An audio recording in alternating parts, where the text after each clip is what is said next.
Good evening, everyone, and welcome to Tales of Myth and Mayhem. My name is Michelle. I'll be the Overseer, and I'll be the Overseer because we're going to play episode 2 of our little Fallout game. It never fucking changes. If you cannot hear me in the chat, please let me know. I actually have the chat open this time. My powers as an Overseer are increasing every time I do this. But yeah, everyone say hello. How are you all doing? Hello. I should have given you more of a lead-in, shouldn't I? That's a Yes. one to note down in the Overseer notes. Catherine, what's going on? How are you doing? I am doing fine. I hope you will bear with me for the night because I haven't done my homework all the way through. I'm going to have to yell at some granddaughters who are just off screen making faces. So. They're not entirely off screen. Yes, a special cameo appearance off screen. Tim's granddaughters are here, so stop swearing, everyone. You fucking. Do you want to be the bottom of the kettle? Butts and farts. Right. Okay. So if everyone's ready, we are going to start our adventure with a little bit of a flashback. Ooh. So, 4 months before the founding of Edenbrough, the town where our intrepid heroes live, there was a bit of a kerfuffle outside Diamond City in the ruins of Old Boston. And this had been brewing for months. There were several different factions searching for a Garden of Eden creation kit that all had their own reasons for finding it. There was the Sisterhood of Pain, a group of people who, well, they kind of believed that the Earth had it coming, the whole nuclear apocalypse thing, and seek to please the gods by inflicting pain. It started off as, something quite simple, nice and kinky, but then it went dark and weird, which is what happens in kinky spaces if you don't do effective communication, people. So, there was also the Brotherhood of Steel. They sought out the G.E.C.K because they seek out all technology, because they look down on everyone. They think that everyone is less than human and doesn't deserve that kind of technology, and only they can. They're basically like if you cross medieval monks with future fascists. That's what the Brotherhood of Steel are about. And there was also the Institute, which is a group that is rumoured. There are many conspiracy theories about. A lot of people don't believe they exist outright, but our adventurers do, because they have met them, they have dealt with them, and they have been tricked by them. And all of these groups met outside of Diamond City to basically fight over the G.E.C.K. And we'll be joining our group as the battle is raging on in the background.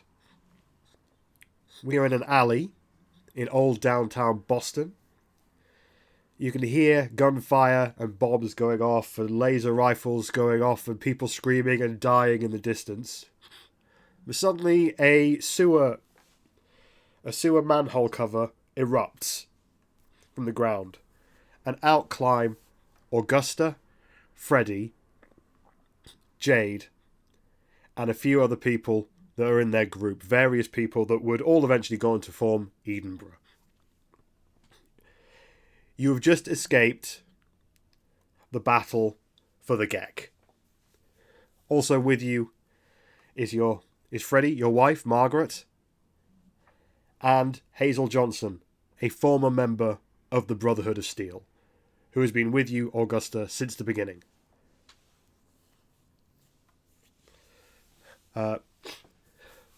So Hazel turns to the group and says, "What now? Where's old Tallman?" The last time you saw old Tallman, he was running for the G.E.C.K. At that point, a member of the Sisterhood of Pain had it, and then he basically chased after her right into the middle of the battle. You haven't seen him since. What would you like to do?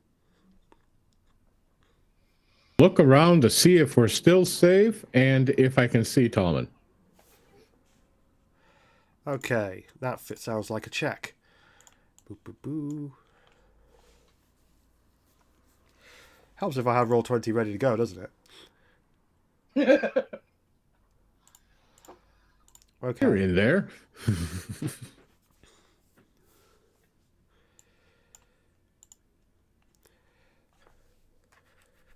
Okay, give me a perception survival check. Difficulty I'm pretty good at that. 1. And anyone else is free to do this as well.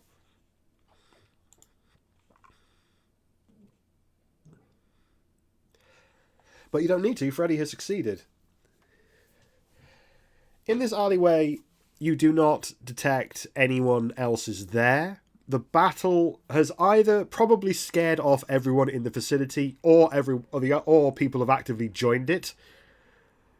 Like, there probably were super mutants around. Like, you can see there's scaffolding above you, and there's blood bags, which is usually the sign that super mutants were here.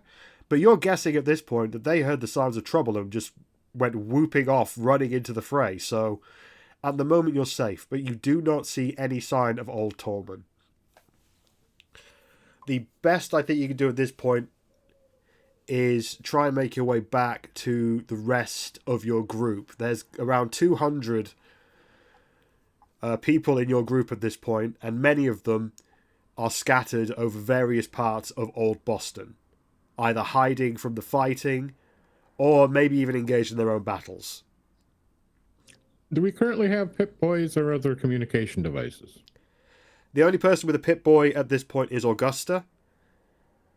In your group... Augusta does and Hazel does. So in your group, there are you three, there's your wife Margaret, and Hazel. Hazel is a former Brotherhood of Steel initiate. She's been there since the beginning. She's very technical. She's very good at a fight. But, yeah, she has a Pip-Boy. Augusta, you have a Pip-Boy. Did you have something you wanted us to try doing, Freddy? Right now I'm trying to think of, Freddy is not the smart one. He's the pretty boy. So Fair. Just sounded like you had an idea brewing. All I can think of is get back to the group, our families, and to get out of here. It's not safe. Even if he has the G.E.C.K or doesn't have the G.E.C.K, we're not safe here. He'll find us if he has it. That's all I can think of. We have to trust him. Are there buildings nearby? Would it be worth trying to go high and then we get a better vantage point over things to find people? Yeah, so you're in an alleyway in Old Boston, so there's a lot of, 4 or 5 story tall buildings in this particular area. Pre-war, this would have been an area where a lot of more wealthy people lived in red bricks. And so you've got, the remnants of red bricks all around you. Some of these places look like they may have even been built there since, the Civil War in the 1700s. Or, no, the 1800s, rather. So they're pretty sturdy buildings because they've lasted so long. So you could try going up one. The highest one around. Okay, you head over to the tallest one. That's about 7 stories. The door is long rotted away. It was an old wooden door. It's long gone. You enter inside and you head upstairs. And you get a good view of Diamond City and the battle that is still raging on. There is 1,000 people currently shooting each other and killing each other. And you can even see a few super mutants who are joining in whooping, because this is basically like Glastonbury for them. This is like fucking Lollapalooza or an American festival that I don't know the name of that Americans will know. Just insert that here. Burning Man. Exactly. Margaret brings out some binoculars and takes a look around. And she says,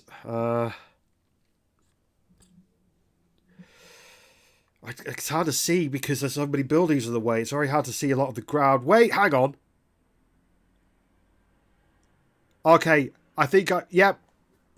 I can see Barbara. I can see Barbara and the kids. They're in a park. Let's head to get the kids out of there at least safe. Yeah. Okay, Hazel looks at her Pip-Boy for a second and just like, I can't get a fucking map up. Something's happened. I must have dinged it. You want me to check mine? Yeah, go for it.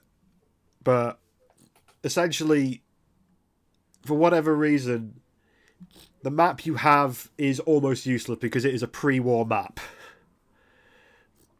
Like, when it comes to the Pip-Boy that Hazel has, she found it in the Brotherhood of Steel. She was an initiate, so she didn't get a particularly good one. The one she got was basically fresh off a fresh Vault Dweller that she'd killed years before. And they hadn't really updated the maps because Vault Dwellers haven't. And you, as a pretty recent Vault Dweller, have the same issue. Your map is pre-war. So you can see the park, but you can already see from where you're standing that getting there is not going to be as simple as walking up a few streets because there's rubble and buildings and the city got blown the fuck up 200 years ago, so the landscape has changed. So you make your way down, and you try to make your way across, and suddenly something stirs around some bins. What would you like to do? Can the Pip-Boys be used as communication between each other? Kind of. They were mostly designed to be used in vaults, so communication was only going to be going maybe a few hundred feet. And there was also lots of like little antennas in the ceiling and stuff that could accentuate that could do that. Pip-Boys in the wasteland, you would have to be pretty lucky to actually do that because they need something to bounce the signal off. Okay. And maybe they can bounce the signal off a bit of scrap metal that's in the right position. You know what I mean? But you don't always know if you're going to do that. So they're patchy at best as communicators. Yeah, they can receive radio but not broadcast strongly. Okay. Yeah, that's basically it. Okay. So no idea in leaving one behind and one going with the group down to. It's a terrible walkie-talkie. Yeah. Okay. I'm going to draw my pistol just in readiness and sort of get low to try and get a sense of what's going on before we go any further forward. Okay. So you're standing there, you're pointing a pistol at the bins. After what a while, sort of buildings are we around, Michelle? Okay, so you moved to a different part of town. This is basically used to be like full of different shops. Not like really high class ones. Like you got a place that was like sort of. You got a super mini mart, which is like a super duper mart, but like what you'd find in a city centre, like a corner shop, basically. You got a place that used to sell dresses that is now completely blown out. People have taken apart the mannequins and stuff to do whatever the fuck people do with mannequins, and I'll leave that to your imagination. Various like shitty shops and fronts and stuff. I'm just gonna try to do some, just for sake of trying it, do some basic scavenging as we're walking, trying to get some, unless it's gonna be a major search. Okay, so there's a tense situation of Augusta pointing a gun at some bins that rustled, and Freddy's going to go off and do some fucking shopping. I love it. Okay. Well, no, I'm just saying, as we're around here, what sort of, there's rustling, he's figuring rad roaches or rats, you know. Like a small bin or a big container? It's a couple of bins. It's like a couple of steel cans. Okay. The classic bag alley, yeah. So you should do. Oh, you do a survival perception check. Is that the one you just rolled? That's same roll for what you wanted for. I'm just, is there something we can use here? These guys, I'm looking like right around, I guess. Okay. So. But worry about, I kind of missed because of background stuff going on that we had stuff rattling in front, so I apologize a little bit there. Oh no, I didn't mean to mock your decision. I thought it was very in character, and I quite like it. It is, but he's like, oh, you're there. He's making sure it's handled first, and then kind of turn around and look, see what's there. Because these two are the muscle, in his opinion. If it isn't I just need to find things to. The scavenging rules have been a bit of a struggle for me as a first-time GM to get my head around. So but I made a thing to help me out. I just need to. And me and you kind of worked some stuff out last night, so that's why I wanted to play with it. Yeah, I just need to find a certain table I'm going to need. There we go. Okay. Alright, I'm ready. Make your roll. 2 successes. And Okay. depending on where we are and what we're doing, I have some perks that apply. So this is large. This is a large area to be searching. And it's been mostly searched, so I would say this had a 2 difficulty, which you've succeeded. But it will take you 2 hours to formally, actually scavenge this area.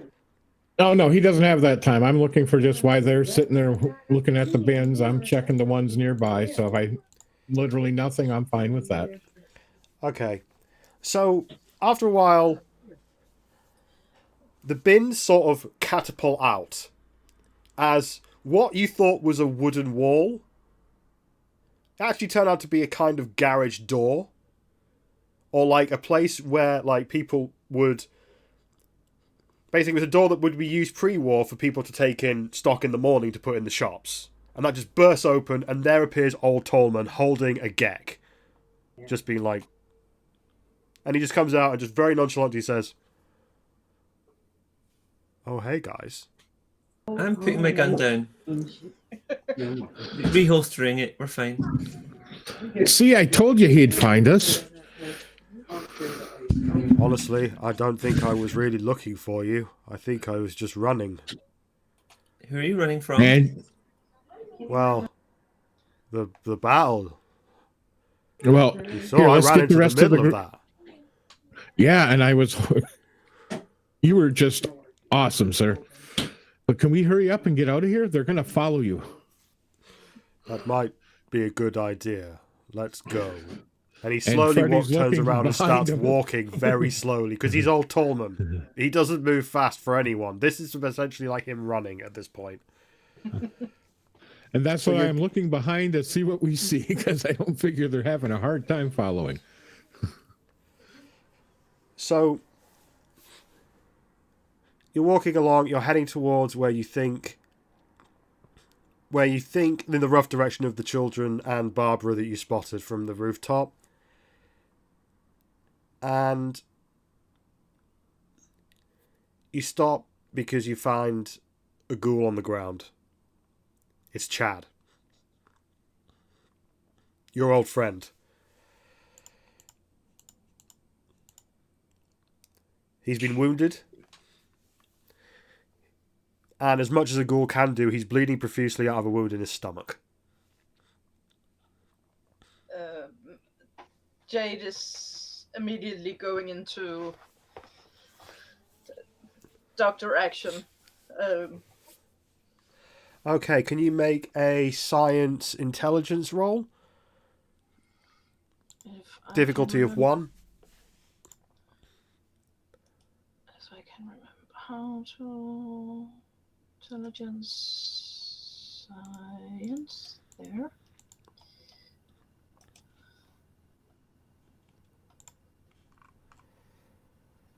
Oh, excellent. That's 2 successes. Um, So it's pretty straightforward. He's got a bullet in there, but it's not really hit his stomach.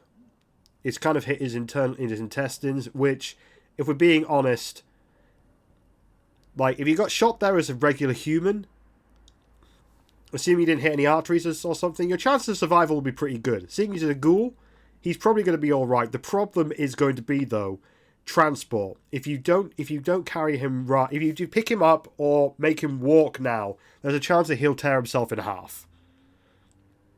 So you've got to seal up that wound. And because we're in the past, the items on your item sheet you don't really have. You have all different stuff. So I'm going to say the only thing you've got on you is a stim pack and a staple gun. Sounds fair. I know, but we've want gone some back help? in time and I didn't really think about the item stuff. Sorry. Question. From the videos I saw earlier on YouTube, was it extra successes that can be put into action points? Yes. Yeah, Yes. but it's a flashback, so I wasn't too worried about it. I thought of that. Well, too. in this case, you needed 1 and you got 3. So you know what? I will say those action points can go in the pool. Fuck it. Yeah. And the action points on our sheets for the whole group. Or we have because Yes. there's action points at the top of our character sheets. Yeah, they're for the whole group. I'm keeping account myself, but it was also useful if you all keep account as well. Okay. And let me what just are we load Where are up we at? at my- just now? I have 3 total.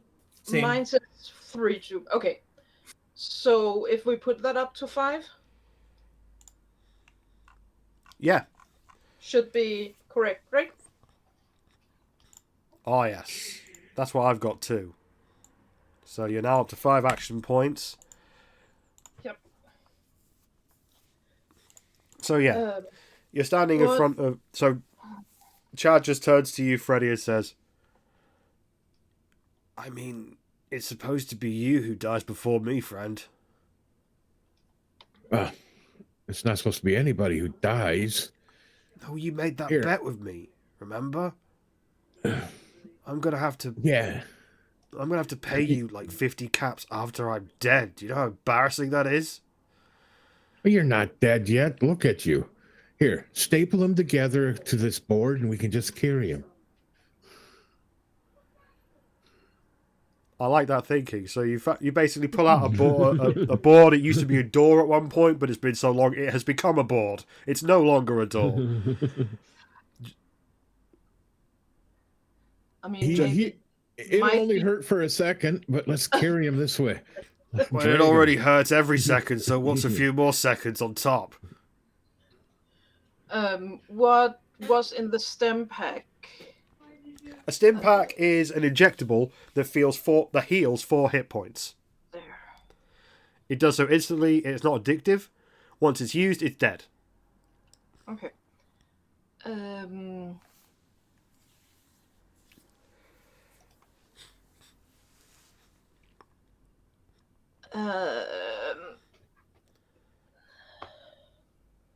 I think Jade will like stop the bleeding, rip cut off if he have a t-shirt on or something, like strips. So stable the most important parts together so it hopefully doesn't rip much more, and then bandage it with whatever cloth we might have available. Okay. If not from his own clothes, then. Can you give me an agility medicine? This time, you need a DC 1 to do this okay. If you do get a DC 2, you can do it exceptionally well. Is it agility medicine? Yeah, because this is going to be pretty agile, very precise work. Yeah. If he's going to roll around, I will ask either Freddy or Old Tallman to hold him so he doesn't move too much around while I do I can this. help too if you want. Okay, I say that's an assist. If multiple people are holding him down, I'd say to do a really good job, you only need 1 success. I will be watching our surroundings to make sure nobody comes up behind us, along with the rest, because Freddy's a little wimpy guy. You did it. This, as good a job as stapling a ghoul to a piece of wood can be, whilst also like stuffing his gaping stomach, like intestine wound with bits of old t-shirt could go. This is the greatest example of that has ever been. Like Chad just says, "Thought you said that would hurt." Jade, you got magic fucking fingers. And Jade is just going to like clap him on the cheek and say, "Good boy." That's the spirit. Fred, seeing as you are looking out, you are the first to see a ravaged Brotherhood of Steel knight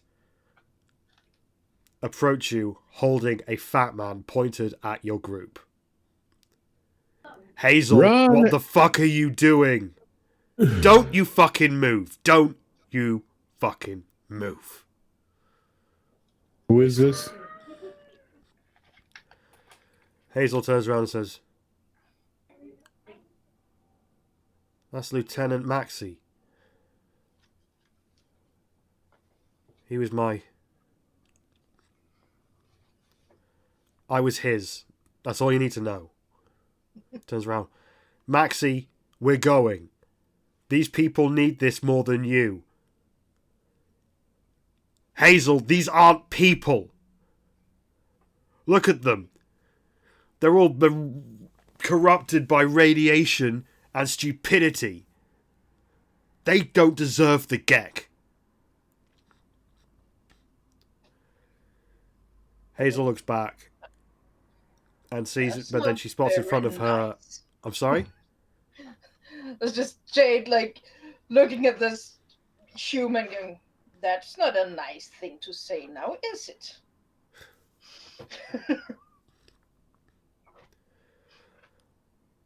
They've got fucking super mutants with them, Hazel. What the fuck is wrong with you?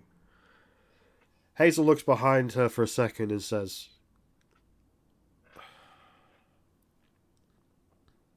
thank you. And she runs forward and tries to tackle Knight Maxey. She's not doing a great job. Maxey is about to...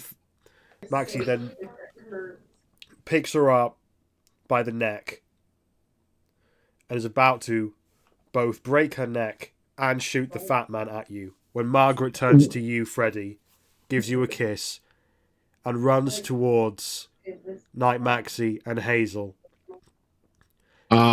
He's going to start shooting wildly at this guy, not at the... He doesn't affect the bullets are going to affect, but with Margaret running off, he's going to just plug bullets at it. He's At the knight? bad with a pistol. Yeah, at the knight. Unfortunately, he's wearing some T-60 power armor. A lot of the bullets ping and pong. And Margaret runs forward and basically kind of clotheslines him, which drops Hazel, and then together they tackle him. But they both fall down a massive crack in the road leading into the sewers. I would run towards it. About 2 seconds later, the mini nuke in the fat man explodes. It shakes the ground. Most of the explosion is covered by the rest of the street. So you're all knocked off your feet. Everything goes white, everything goes black. Then a few seconds later, it feels like old Tormund is picking you up, Augusta. He's picking you up, Freddy. There is now more of a crater than there was before. There's no sign of Margaret or Hazel or Knight Maxey.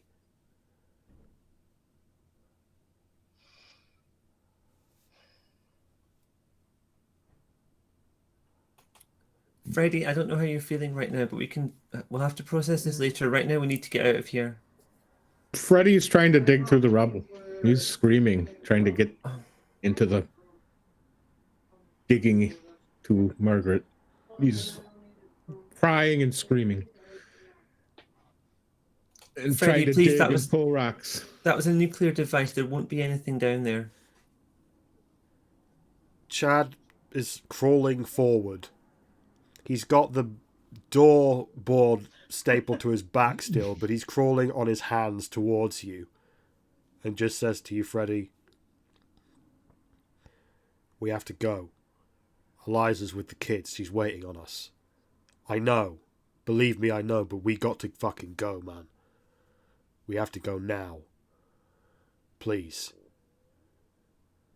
He's just shaking his head and tears rolling down his face.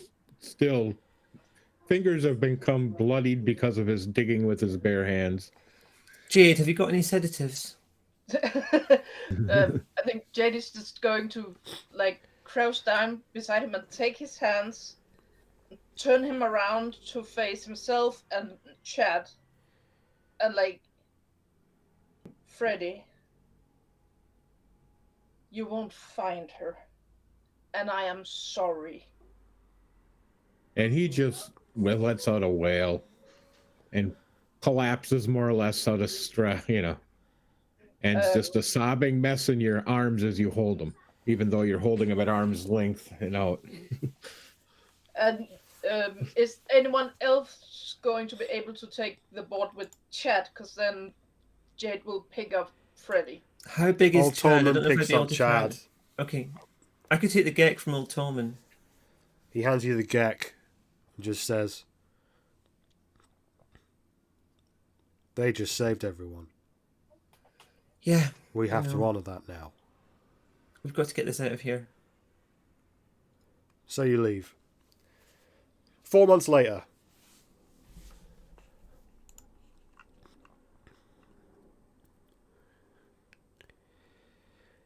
You are standing in Edenbrough. You have just come out of the council meeting. Now, 3 months ago, you started building Edenbrough. You used the Garden of Eden creation kit, or the G.E.C. as it's more commonly known, to build the fabricator, which in turn built everything else.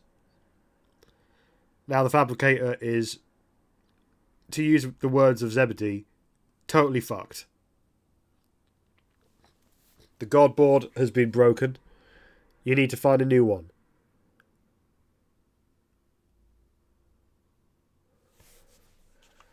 I'm reading the wrong part. That's great. Okay.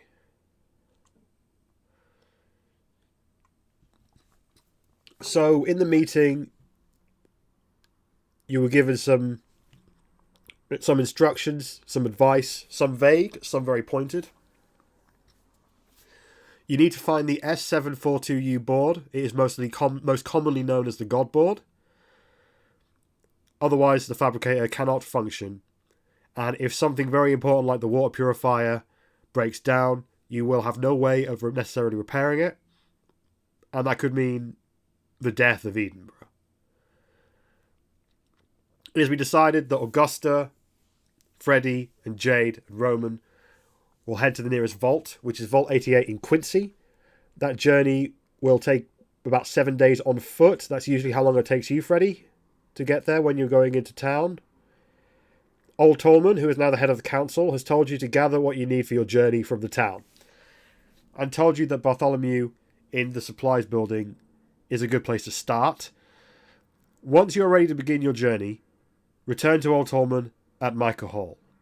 Now, after the meeting that just happened, you emerge and you see in front of you the statue that has stood outside of Micah Hall since, well, for the last 2 months, since construction on Edenbrough was finished.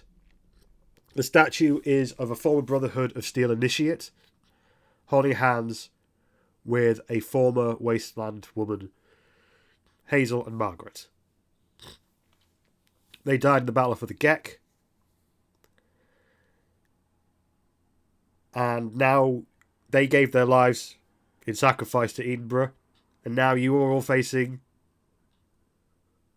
a sacrifice yourselves of going back into an area where you are all being hunted. So, what would you like to do? And let's also bring up the map of Edenbrough so you can figure out where you're going. You should have access to that in Roll20. If you don't, let me know.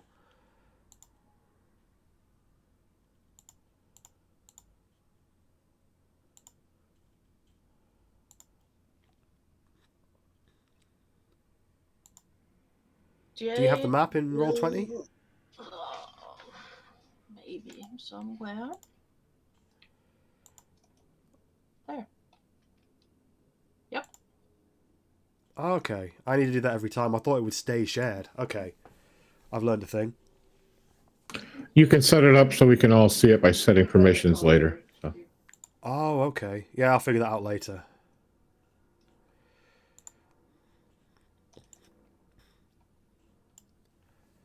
What's the name of the person I'm sharing sleeping quarters with? I've forgotten their name. Harry. Thank you. Harry should be at the school now, teaching. He did not come home last night. Yeah, we had a moment. Oh, that took place a few days ago. Oh yeah, of course, because it's been a few days since it exploded. Yeah, he usually has a blowout 2 or 3 times a week. So when you last saw him was his blowout, it's been a few days. He hasn't come home. That's usually the sign that he's had another blowout. So he should be at the school. And he never misses teaching, to be fair. That's one thing he does. He never misses teaching. He always gets there. He may feel like shit doing it, but he almost never teaches drunk. That's one good thing about him. So he's probably at the school. Almost never. Cool. Yeah, he's not perfect. He's a really fucked up guy, but he's trying. Define drunk to an alcoholic. So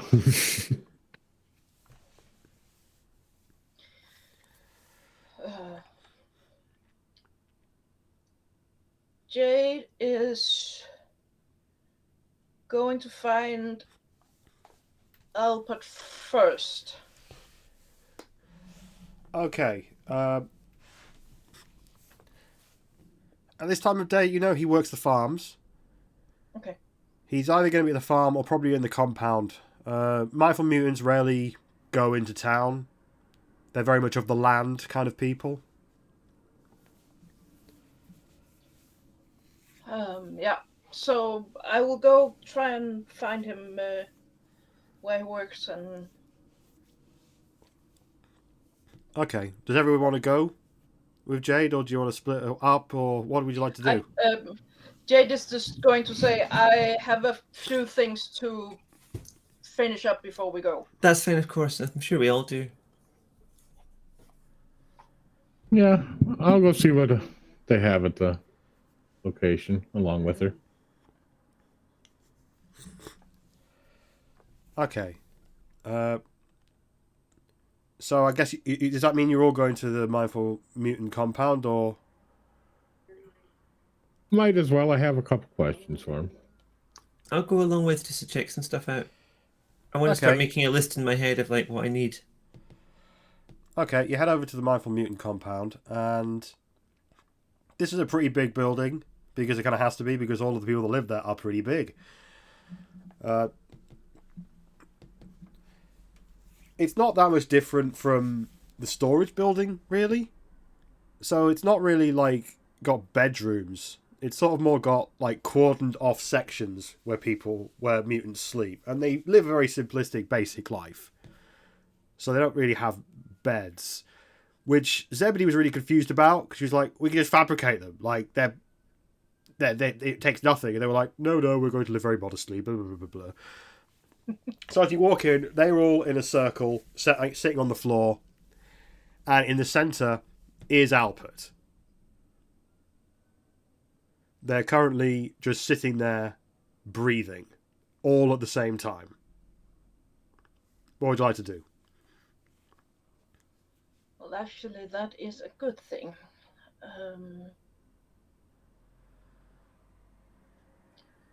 Well, then let's not disturb them right now.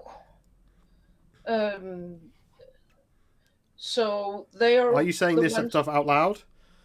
No, just to Freddie and Augusta, if they have followed me. Like, if I see them sitting there, it was like, okay, I will usher the other out. Like, okay, let's not disturb. Doing so disturbs them. Yeah. So they all open their eyes and turn around, and Albert opens his eyes and looks at you. All right, Doc. I'm sorry. No, it's okay. We could always go back to it. We've been hearing some things. Like old Tolman has told us about the situation with the fabricator. And he also said that you might be leaving. Yes, so I want to talk to you.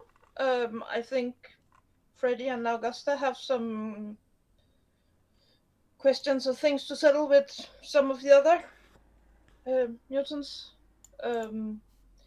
So, is there a place we can talk, you and me? Or do you want to come to the ward, to the medic with me? I have just a simple question. If anybody, and he's speaking to the, have any of you been in the area that we're going by the vault? And can you give us any information? You guys, very well.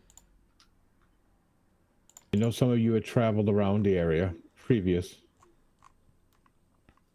Okay, so they look to each other, and Pima stands up, and she comes towards you and just says, "Well, I don't know Quincy, but I do know that to the west, it's one of the most hospitable places in the world. It's called the... Oh, damn. How have I forgotten the name of this? I purposely spent most of my time memorizing this map. 1 second, sorry. Oh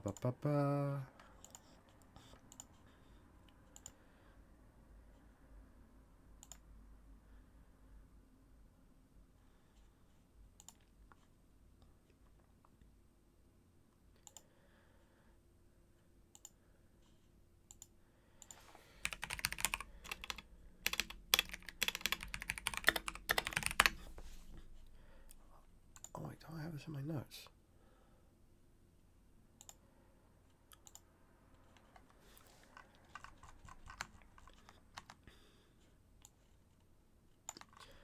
Alright, here we go. Sorry, I had a bit of a filing issue. But computers are supposed to make you more organized than the piles of paper we used to keep as DMs. That is very true. That is very, very true. I just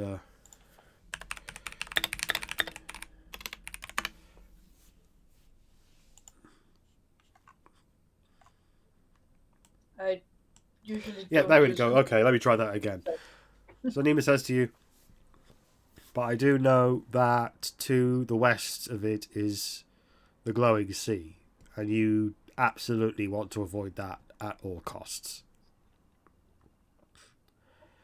But honestly, most of us came from the glowing sea. We woke up there one day.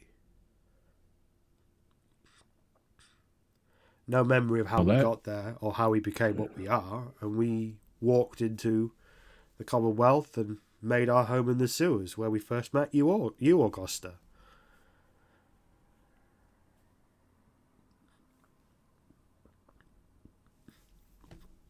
Yeah, that was a very different feeling time.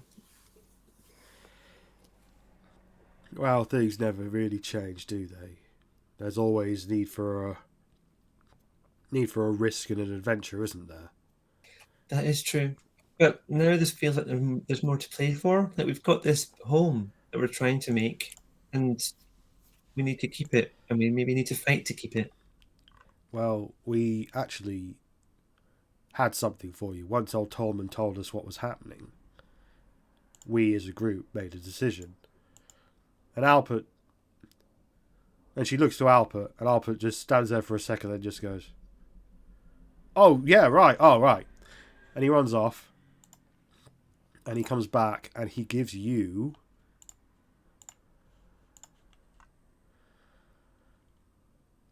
I will get faster at this.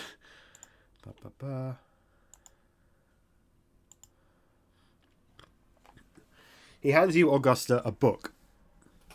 Okay, I'm just looking at it. Dr. Hilary Jenkins, How to Practice Mindfulness. I've shared it with you, all on Roll20. It's an old pre-war book by a doctor you have never heard of that teaches people how to breathe. It is mostly useless to you, and worthless. Alpert says to you, This is our guiding light, this book. This is our philosophy.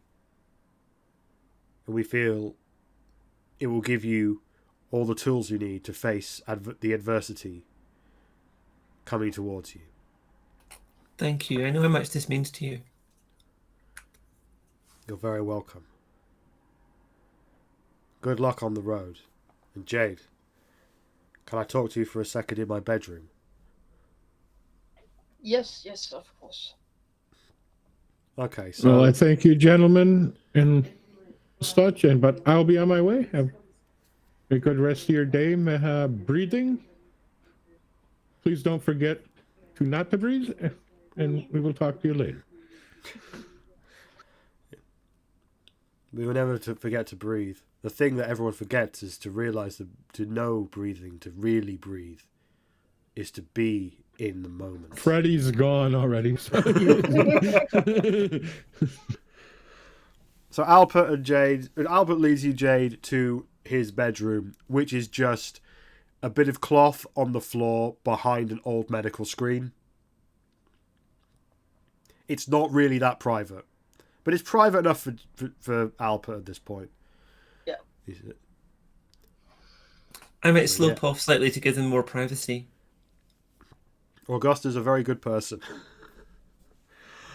So Albert says to you, so I guess you want to talk about helping do it. And I've got to tell you, Doc, this meds he gave me, I'm sleeping like, well, I'm probably sleeping like a baby, but I don't know because I don't remember being a baby or a human, really. But I'm sleeping better. That's good to hear. How are things going when you are awake? Well, having slept more, things are a bit easier. But, you know, I gotta tell you, I think I'm just not feeling things with the robo-doc. Okay. I have a suggestion for you, and it's not certain that it will be necessary.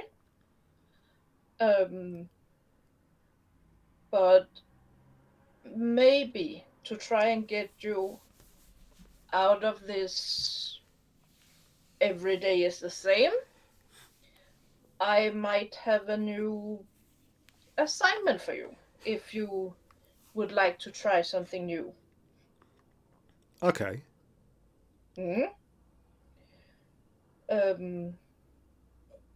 Then I would like you to follow me. And then Jade is going to find Elbridge. Okay. So you're going to head to the medical center, right? Yeah. Okay, cool. Let's play this out. So you walk over to the medical center, and you know what? Whilst you're walking through, give me a perception charisma roll.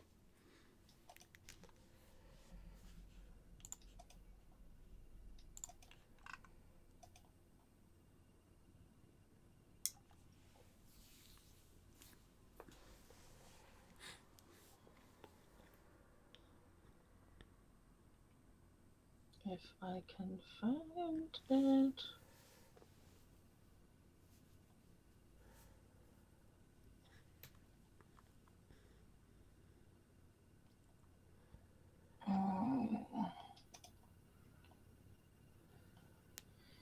Is it perception charisma?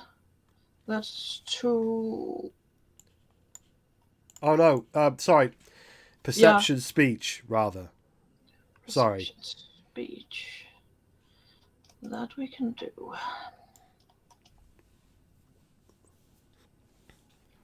Okay. Can't do it good, but... You walk through the town. I mean, unless you want to spend an action point. But, I mean, that's an option. That depends on how important it is. I mean, if I told you that, like, that's kind of cheating. You're just walking through town and, you know, you're having a look at people who are walking by. you know, Yeah. as you do. So, And I think Jade will pay more attention to Albert and talking with him, like okay, how that's is he fair enough. doing, how is the breathing doing, how is that working for him too? Does that still help him? And Is what, sorry? the breathing or the mindfulness, like Well, yeah, it's become easier to do that, Doc. But, I mean, you got me doing therapy talking with the robo-doc. And I honestly get the impression that it's not listening. Like, I know it can't fall asleep because it's like a robo-doc, but, you know, it makes weird sounds like it's snoring. I don't really understand what that's about. Occasionally it just starts beeping at me. that is not good. You can do a medicine check if you like. Yeah. DC 2. So it's a intelligence medicine.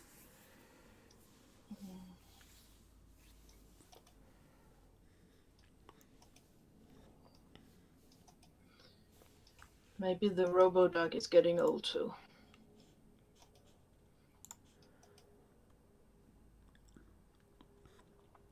Okay. Boop-a-doo-ba-doo.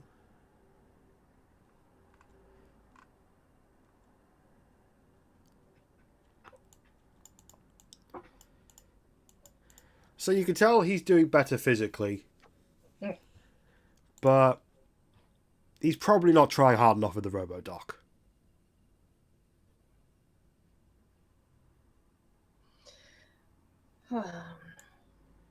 Well, talking isn't for everyone or everybody. You're telling What is me. correct? Well, I've only really been talking for as far as I know, for about 5 years. yeah. Like, I mean, obviously I can't be, but I am 5 years old in my head because I just found myself in the big old atomic crater in the middle of that sea, you know? So Where'd you come that from? is understandable. I've never seen a yellow one of us before. I have forgotten the number. 85? Oh, I've got that hit for you. What? Oh, one sec. Boo-boo-boo. I think it was Walt 85. 87. 87.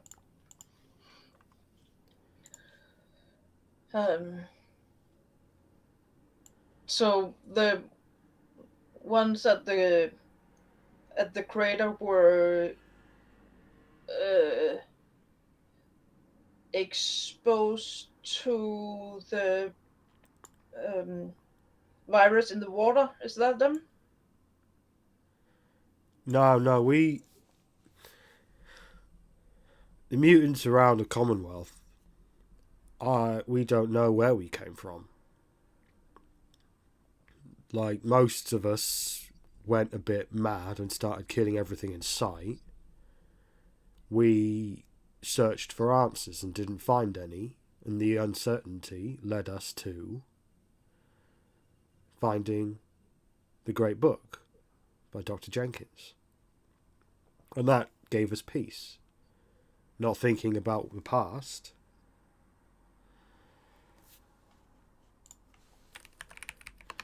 Not thinking about the future, just thinking about the now, that helped. But you got the colour of those that come from Capital Wasteland in Washington. One day you should tell the story of how you came from there. As he says that, you arrive at the medical centre and you're walking in and you walk into the ward. Nurse Becky is there. She says to you, I've heard you're leaving.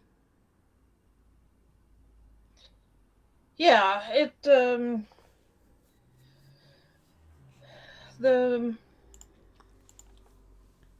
I'm sorry, I'm words is disappearing from me tonight. I'm so sorry.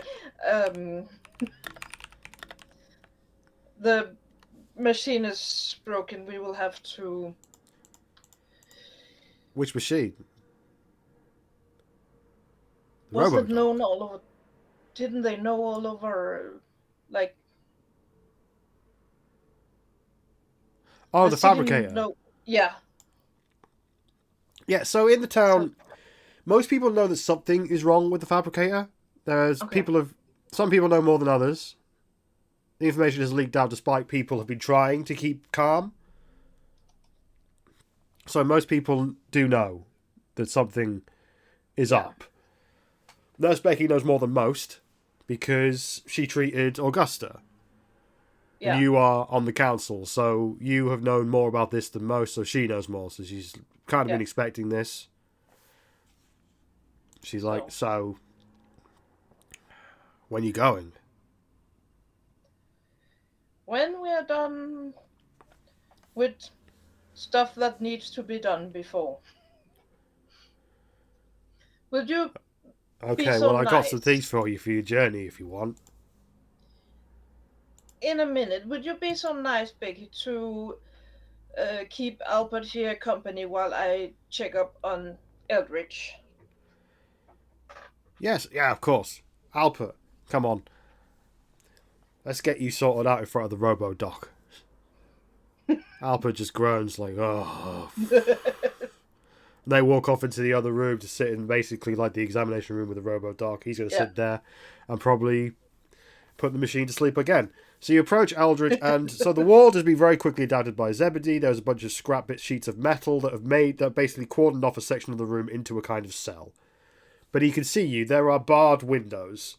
So he just approaches you and just says, "Hey, Doc. I've heard Hey, you're Eldridge. leaving. Yeah. You got to go off and am. fix the fabricator, aren't you? Exactly. Take me with you." I know what you're going to say, That's an alright? idea. I know what you're going to say. I'm a danger to everyone and all of that. But look, you got to know, like, these could be my last days. My best shot of survival is walking out into the wasteland to go find this thing to fix the fabricator. I would be more used to you out there than here. And if I lose my mind, I'm away from everyone I love. Next to a super mutant that could crush my skull in a second.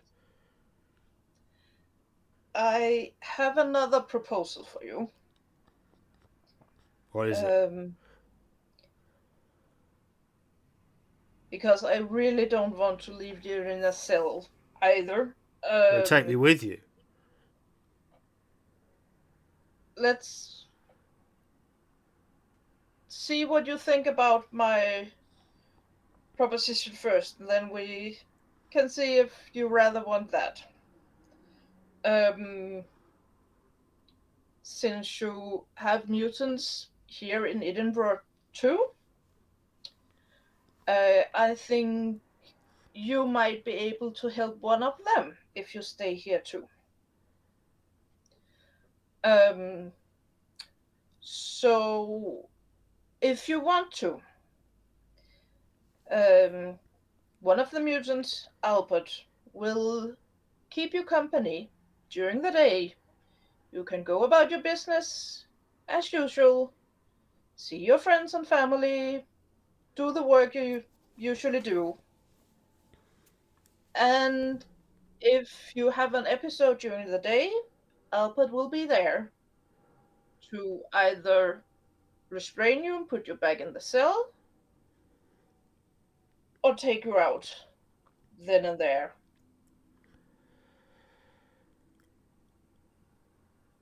And in the night, you will be in the cell to everybody's safety. You know that, yes, this might be your last days, but it can be longer too. Okay. Give me a medicine speech check. DC 3.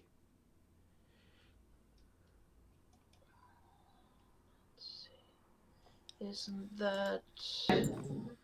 Feel free to use some AP points. We got them. Yeah.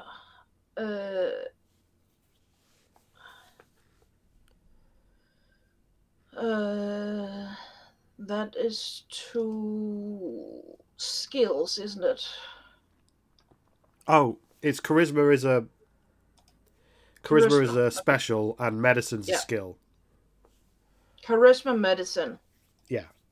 You're making a passionate charisma-based argument about a medical matter.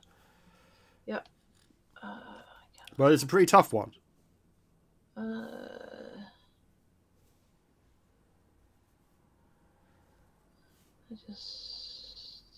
Yeah. How was it? I can buy extra with action points? You could get extra action points from me. The downside for you is I'll have more action points. I'll get action points too. But I can buy an extra die with an action point. Correct. For the roll, right? Yeah. Yeah.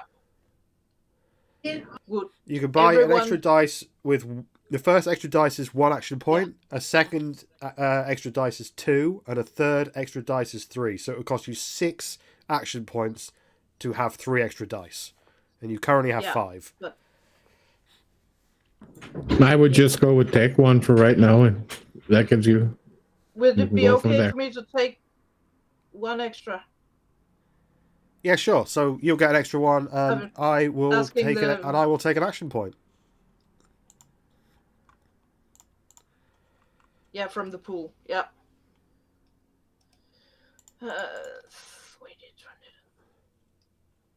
Let's see. There we go. So you are down to 0 action points. What? Okay. You have convinced him. How did we go down to 0? Because you bought... 1 extra dice. 3.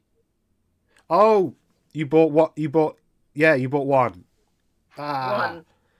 So we have 4 left. That's right. Apologies. I got it completely mixed up.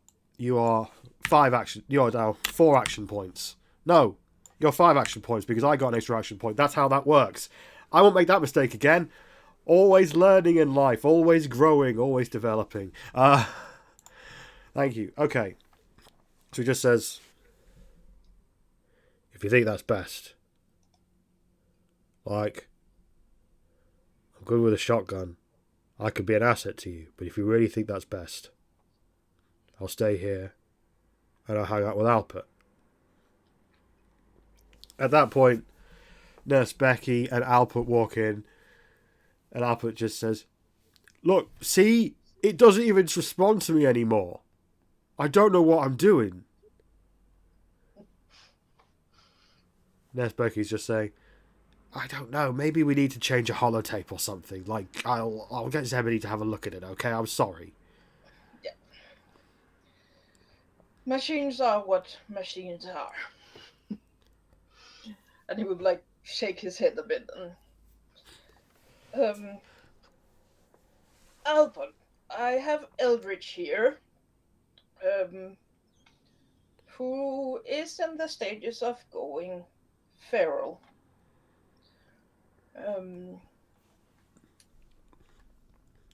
And since I am going out of town, I have asked Eldritch if he would like to have a bodyguard, basically. For everybody's safety. Would you like to take up the responsibility of being with Eldritch while I'm gone? During the day, making sure no incidents happens. And make sure that he goes back to the cell in the night. So he can have a fair chance of having the best life he can, for now. Yeah, sure, I could do that. And be responsible to make sure he doesn't harm anyone else. If matters get to that. I could make sure of that, sure. Yeah. Also, you know, we could chat and maybe have some fun. Exactly. I make a pretty good carrot hummus. Eldridge groans.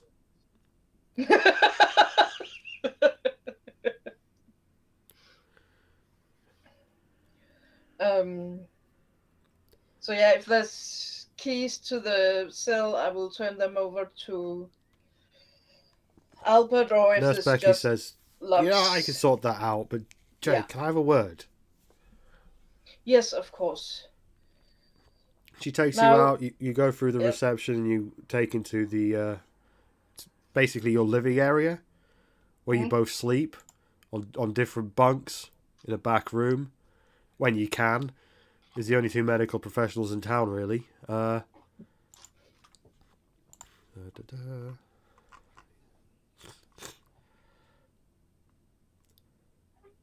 she says to you, look, Bartholomew said that you'd be coming,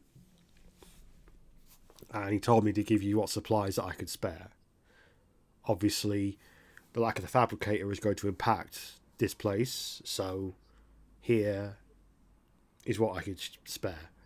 She hands you a box that contains 10 stim packs, 2 Radaway, and 3 bottles of whiskey. I will share those with the group now.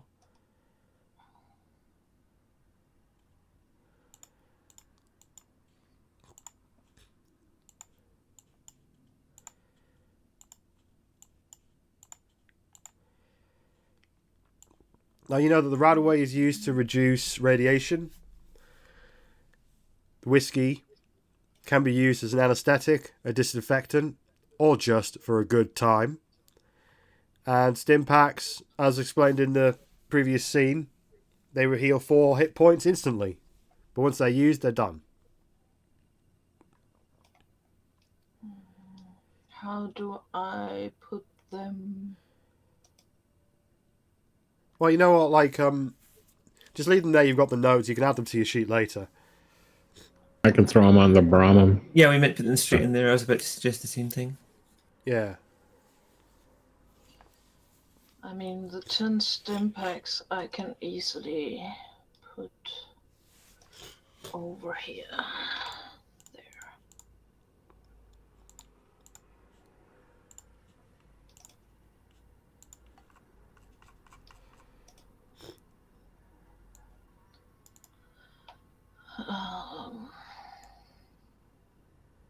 Oh, Radaway is different from Rad-X. Rad-X stops you receiving radiation. Radaway removes radiation you've already received.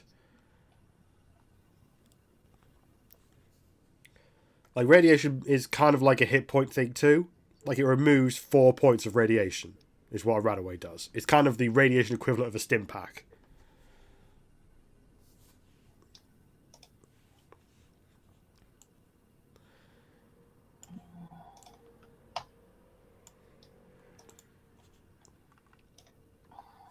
Okay, yeah, Rad-X is the preventative. Yeah. You take it before to resist. Okay.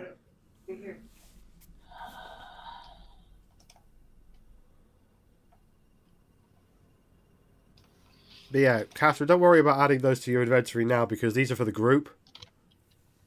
Okay. I have taken I the think the- stems pack because I already had one of those, so I just updated the. That makes sense. So, essentially how I see this working is you're going to be receiving a lot of stuff in this. And so, I'm going to share all the notes with you on Roll20, so you'll have them all there. So you won't... They're not going to go anywhere once I've shared them, I hope. And then... We can always talk to you about it, but we will just do the bookkeeping Yeah, I've got a later. list. This is different from scavenging. really. This is basically the town are giving you what they can to help you on your journey, which is very important. So they are basically throwing everything at you that they can without hobbling the town's operation. So you're going to get a lot of junk. You're going to get a lot of stuff now. So Becky turns to you and turns back to you after giving you the box full of medical equipment, medical supplies, and says, I don't know how the fuck I'm going to run this place without you. Like, you're the doctor. I know I'm the nurse, and I've been a nurse for 200 years, but I've never run a hospital for 250 people before. You will do fine. Yeah, you say that. I hope you're right, just... Do the most necessary and leave what can be left to me when I get back. Just, look, come home. I Once will you do get my that, very whatever the best. fuck you're looking for out there, you come straight home. You don't need. I don't only need a doctor. I kind of got used to you being around.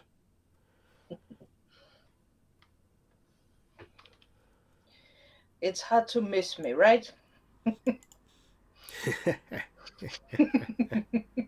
She giggles. That was my attempt at a ghoul giggle. So we're going to jump right over to Freddy. Freddy, you've gone to your house, is that right? Correct. Freddy's heading towards his abode.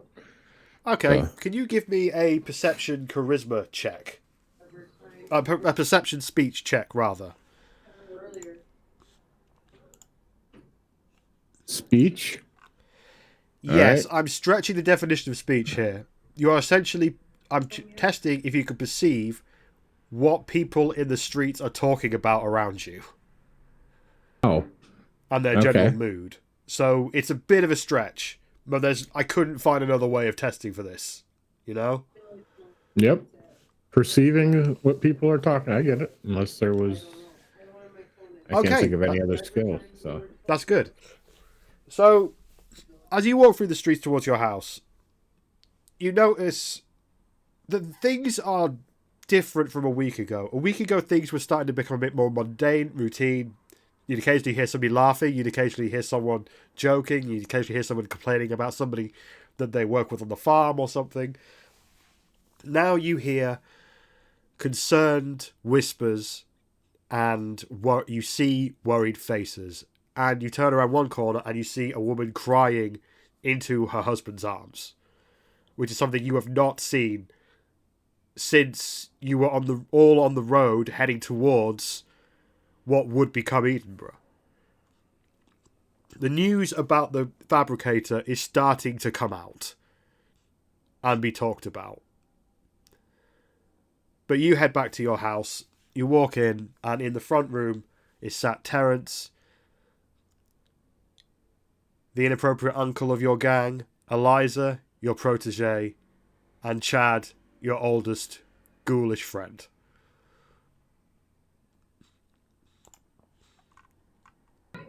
Why are you guys all here? Wasn't expecting a party. Chad just stands up and says, well, how'd the meeting go? Pretty much as expected. We're going to end up having to leave town. Yeah, we're going to go. Well, it's no secret. The manufacturing machine, or part of the G.E.C.K there, was damaged in the fire a few days ago, and we have to go see if we can find some replacement parts so it'll function again. And we're going to go into some pretty dangerous areas to recover it. Yeah. Bartholomew just got in touch with us and said that he needs us to go on a run. He's given us a big old list of things to get just in case things break down in town. Oh yeah, there's a couple things I'm gonna leave for you guys to take care of. I have some stuff that you've been keeping in the back rooms. Eliza stands up suddenly and storms off. Eliza, get back here. I have something for you. She walks in. She walks back in. They won't let me go with you. But there's a reason. I told them not to. Oh, yeah, I know. Blah, blah, blah, blah, blah. It's going to be dangerous and all of that. Every fucking run we've done is dangerous. Yeah, this one's a little particular, and in this case, and he takes off his tie that he has on. This is the old one that's kind of been handed down through their little family from various other ones. You're going to be the one in charge while I'm gone, and he puts it on her and ties it. So you have some responsibilities. Start thinking like a leader, and flicks her in the head. So this is a pretty big moment for her. Though Terrence and Chad will help you, guide you, listen to them. Chad steps up and says, "We'll look after each other. All right. Well, This wasn't my idea.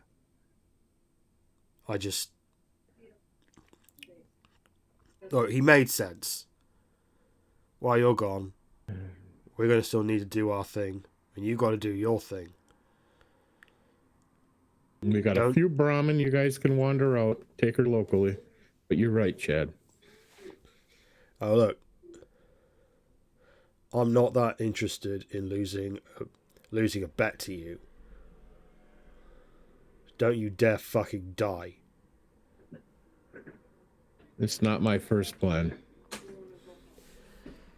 Eliza... But Oh, sorry. But if you guys can okay with me going, I will be returning hopefully with a bunch of stuff we can sell. If everything goes all right. They're giving us plenty of stuff to trade. Hopefully we won't have to fight our way to get this thing. Well, Bartholomew said if you came here to send you his way, he's got some stuff for you. Eliza says, "But don't you fucking move, old man. Don't you fucking move." And she runs off. And you hear, like, crashing and banging from her bedroom. It sounds like she's tearing the place apart. Before you hear her say, "Yes!" Wanders back in and hands you an old necklace, which I'm going to share with you now.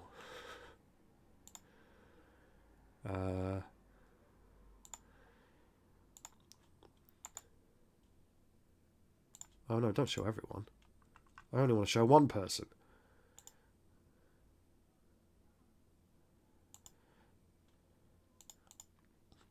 Okay, you should be able to see it now. She hands you an old necklace. It's a copper necklace with a bottle cap hanging from it, like as its pendant. The bottle cap has a star on it. This is almost identical to a necklace Margaret wore every day. "I found this a while ago," Eliza says. I'm not going to try to do that voice again. That was a really bad voice for Eliza. I'm going to use my voice for Eliza because the voice I tried to put for her is terrible. She says, "I found this a while ago on a run. I'm saving it for your birthday." Why, thank you. And he quickly puts it on. Margaret wore something like this. I know. Thank you. She would be proud of you. I'd rather she was here. Now, We all he do. shakes his head. Can't think like that right now. So, Terrence stands up and says, "No, you can't think like that. What are you gonna? You're gonna be like, what? All crying and weird and stuff?" Then he stops and just says, "I don't know why I'm like this." Eliza turns around and says, "Of course you don't, but we do. You got hit in the fucking head by a Brahmin's hoof." that does explain a few things. Maybe we shouldn't have held him in front of it.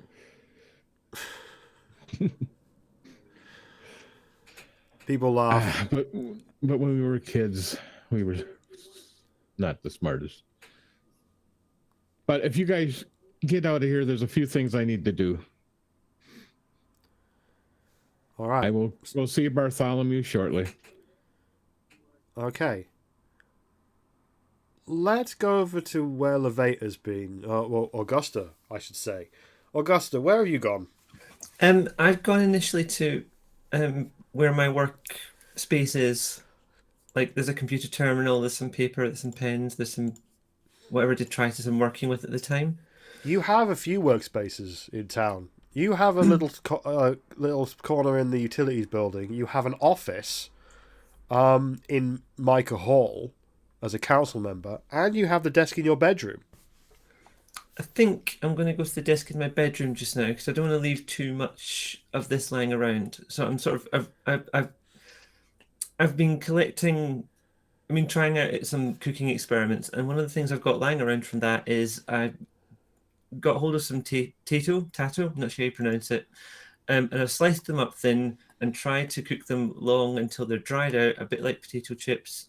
But they taste horrible, but I'm persevering with it anyway because there's lots of them and I've got loads left. I'm kind of chewing on some of those and making a list on a bit of paper, like twirling a pencil in my fingers, of like stuff I want to take with me. And there's some messages I need to leave for people as well. Because I haven't got time to necessarily grab Harry. He might not be around later. And there's stuff I want Zebedee to know that I can't necessarily say to Zebedee because he'll be really busy right now. So I'm going to leave some video messages and hide them on their computer systems for them to find when I'm not there. Okay. Do you want to play those out, or do you want me to just like say what they're going to say? Well, first off, give me, for the potato chips, because I really like that, give me a... They're not potato chips, they're just, like, they're not tato chips either, because I appreciate that's a real life thing. That they're chips made from tato, yeah, they're sort of tomato-potato hybrid. Yeah, so you're trying to make tato chips. Okay. Kind of, yeah. Let's see. I think the closest to that,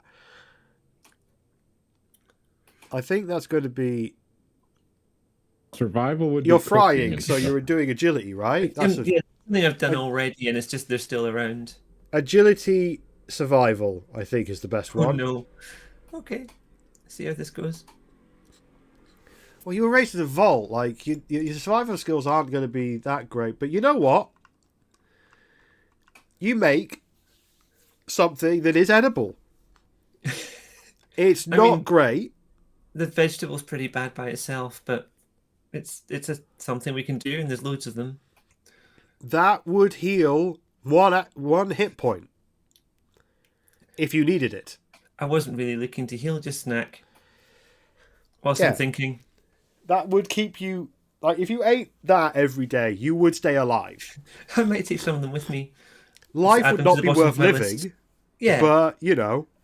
I'll add them to the bottom of my list. So I've got a list of like some things I want to make sure I get from somewhere, or at least ask about to see if I can get them from somewhere before we go. And yeah, there's the messages I want to leave, one for Harry and one for Zebedee. Well, speaking of Zebedee, your Pip-Boy goes off. Uh-oh. You got a message from her. Swing by utilities on your way out of town. Okay, I'm going to mentally cross off the leaving a computer message if I can say it to her in person. I'm going to pick up my list and the little paper bag of potato chips and walk towards the where I've been told to go to. Okay, I don't have a card to send you on Roll20 for your potato chips. That's okay. I just invented them, so don't worry about it. Oh yeah, you did. But I think that I know what the stats are going to be, so I'll send you those later. We'll figure that out later. I hadn't intended for that to be a thing. I was just like idly snacking at a computer is what I was thinking of. Though you've got in your inventory, you've got one set of Tato chips. Okay. That would heal one hit point if you ate them. They're not irradiated. They weigh next to nothing. They will do in a pinch. So if you want to try cook some more, it'll be another agility survival test. Each time you do it, it'll take about 5 minutes. And the results are probably going to vary quite wildly. Yeah, I would expect so. But yeah, so you head over to utilities, and Zebedee is there. She is basically underneath the computer, or where the computer, like where the computer was, and she's screwing but the chassis back on. She has essentially just got it up and running as much as it can do without the God board. Okay, knowing what Zebedee's hearing is like, I'm going to like bang on the wall or the floor or something just to let her know that I'm there. I'm like, hello, Zebedee. That was quick. I was busy, but nothing I can't put down. We need to sort things out today, really. So what's happening? Well, you're leaving, Yep. and I've been working. What's happening with the machine? How are you getting on?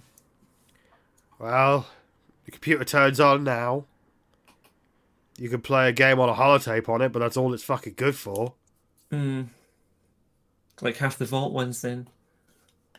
Basically, like if I wanted to fill in my diary for some prick to find 200 years later, that's perfect, you know? Why would you do that? I don't know. I mean, you lived in a vault. Yeah, they did that all the time. That's kind of how it all went wrong there anyway. I think I told you about that before. Yeah. The I'm you let me sorry. train. No, it's fine. I always felt partially responsible. Like, I didn't know about the experiments, but I was a Vault Tech employee. Yeah, but you weren't working there. I mean, that was a choice. You didn't. But people didn't have to run the experiment. They didn't in other vaults. I know that now. But yeah, they were dumb enough to let me have access to all of their diary entries for feeding my machine learning idea, and then it told me everything. I like how you can turn something thoroughly evil into something that's actually good for humanity, in a way. That is a unique gift. Yeah. That's yeah. one way of looking at it. The other way is just me, 17 and a half years old, freaking out because I found out that the people that had raised me intending to kill me. Anyway, that's not important. You know, now. that's a right fucker, isn't it, when that happens? That is a real fucker. How are you doing with your whole arm situation and your legs and stuff? Are you getting around okay? Oh, Nurse Becky sewed it on real good, but then I decided that I wanted to basically make sure it stays on. And she lifts up her arm, and she has basically hammered in a bunch like chunks of metal into it. So now it is so secure, and if anything, it might be more powerful than before. She has lost That arm is dexterity, definitely not but she going has anywhere. gained strength. Okay. What did you want me to look at? Sorry. You got the machine working, which is good, as working as it's going to get right now. I've got some things for you for the journey. Follow me. Oh, okay. She takes you to the water purifier room, and you see in front of you massive, like 3 massive bottles of water that that actually equals about 50 purified waters. I am very glad we've got something to carry this on. Yeah, I kind of figured Freddie's Brahmin. He's gonna have a bit of time. He's gonna have a bit of a time carrying this, but I'm not sending you out there without anything to drink. Well, it'll take you a be week less to heavy get when to we come back. civilization. You'll be surprised how quickly this goes down between everyone in your group. Yeah. And we might not find anything on the way. Yeah, I want to at least make sure you get to the Commonwealth without dehydrating and dying on us. Well, I didn't before, but, you know, every little helps. It's not much, but every little helps. Yeah, let me just share that with you. Yep. Utilities, there we go.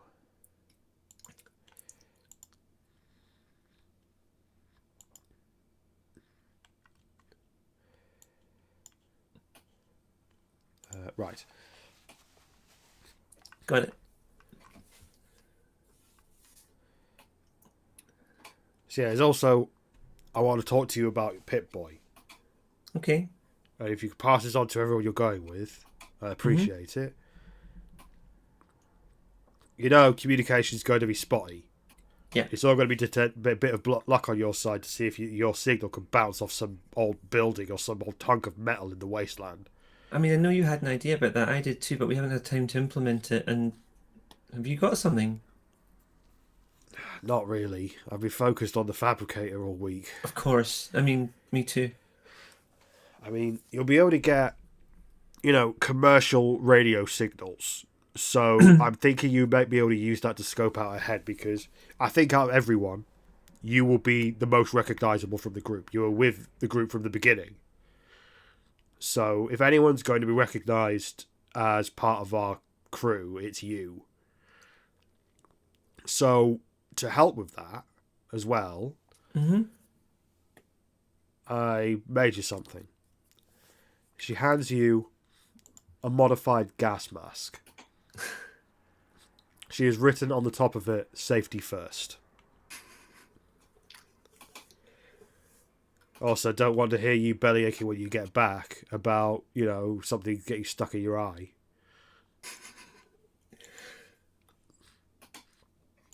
So yeah, I'll just show that to you on the thing.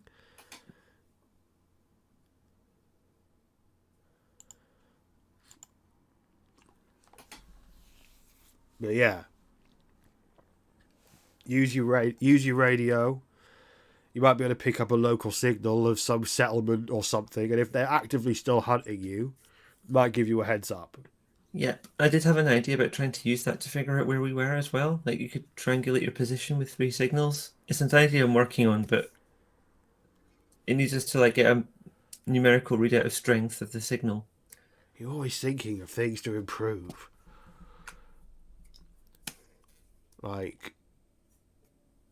You're incredible, Augusta. I don't say that enough.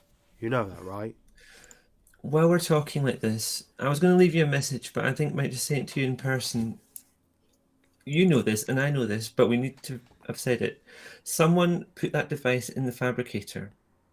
And that's obvious, but it was someone who had access to that level of technology that we don't have yet. It was someone who got through our security, and they want to actively disable the community. Just for goodness sake, watch your back. I talked to Jordan about this. Oh, good. I was going to recommend that. He said that no one in town has that motive. Because why would they? The only potential suspects he has are me and you.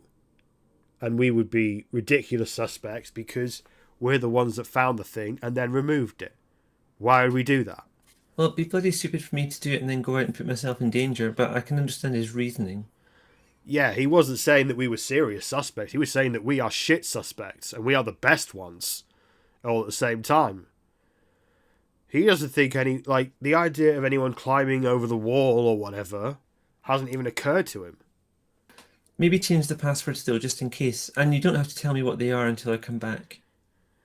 Oh, yeah. Will do. I'll talk to security people as well. We should get this sorted out. But yeah. Look. Don't leave me to have to rely on fucking Francis to take your spot, alright? You come back with that fucking godboard, and then we can work on doing the pipes. Have you got any spare, secure-ish small containers? Like a little ammo crate or something? I can check in the. I'll check later on because I'm sure we've got some kicking around elsewhere. But just in case you had one already, you should check out the armory. I will do. I'll need some foam as well. Some what? Some foam to fill it with. I've got a plan. I'm going to take the old godboard with me, and I'm going to take an empty case. Okay. Well, I've got it here. I've also got the device we found. I'll give you that too. Okay, but have you checked over that? Because I'm not sure, it might not be still tracking us in some way or something. It's dead. There's no power in it. If it's on, it's not warm. It's not plugged into anything. I think it was drawing power from our power supply. Okay, well, we'll keep it off that. And if I find anything like it, I'll bring it back. Yeah. If you see anything like it in the wasteland, you're probably the best place to find answers about it. Because I don't think it was clearly not made here. I don't know if it was made anywhere on Earth. I was thinking the only technology I've seen that's even that kind of level is like some of the more advanced laser weapons. I've never found one that actually worked, but there's some of the same stuff inside. Maybe. So you start talking about tech with Zebedee for a while. We're going to go back to Freddy. Freddy, what would you like to do? You're still at your house, yeah? Yes, and if everybody's basically left at this point, Freddy's going to go back into his own room. He's going to slide the bed away from the wall, loosen some boards in the floor.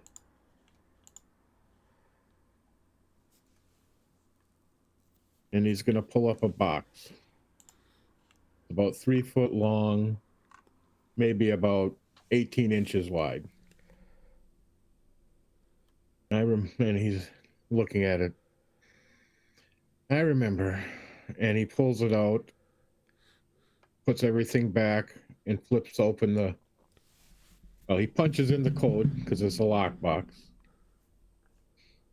Pops it open, and there are 3 mini nukes lined up inside of it.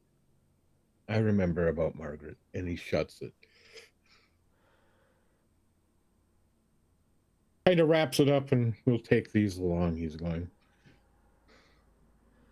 Okay, you have 3 mini nukes. Well, I rolled those up as my character creation. I have no way to shoot them. I just... So. Okay. So there's a few places you can still go before you leave. Like, there's the security of the armory. Seems like an obvious one. To Bartholomew, see if he can get any other supplies. So, yeah, that's where he would cool. be going next. Augusta and... Why have I... Jade, I'm tired and have ADHD. That's the only explanation for that. Jade, Augusta, are you going... Where are you going? Whilst Tim is... well, now it's all gone to hell. Freddy is going off to storage. Lavaita, where are you going? I'm also going to go to store. Actually, I'm going to go to weapons. Okay, and... The armory, sorry. Catherine/Jade, where are you going? I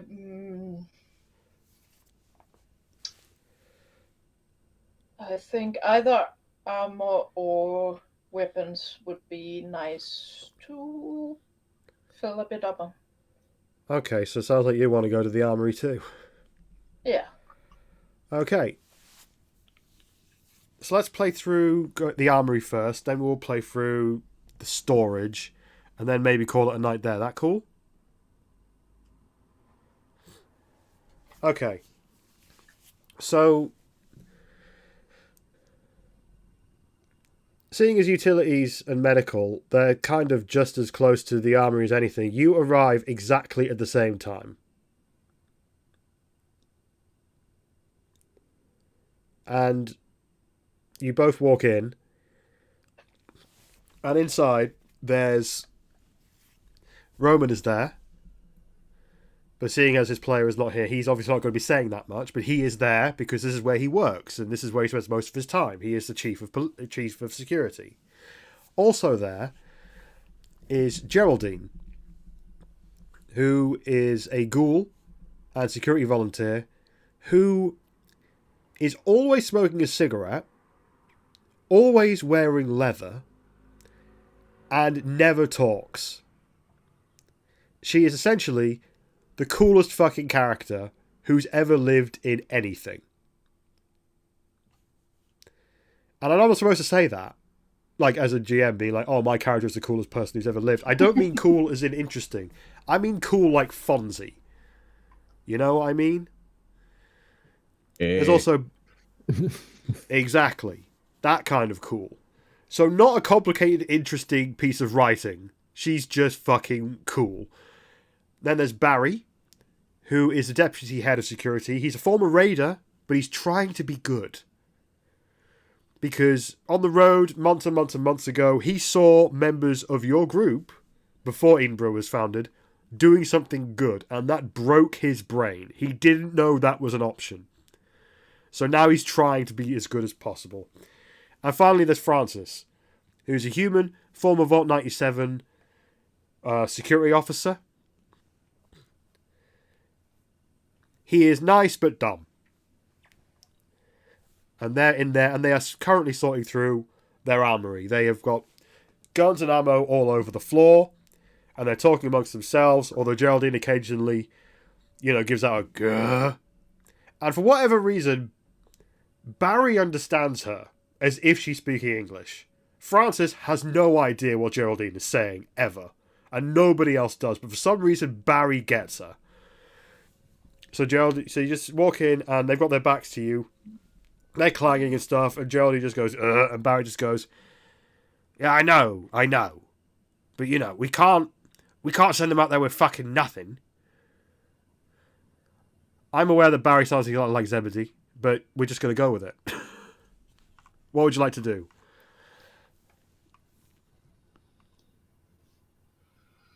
Oh, Jade, I didn't expect you to be here as well. I guess we're both after the same sort of stuff.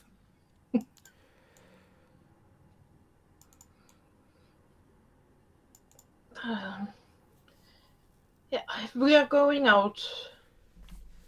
Some weapon and protection would be appreciated.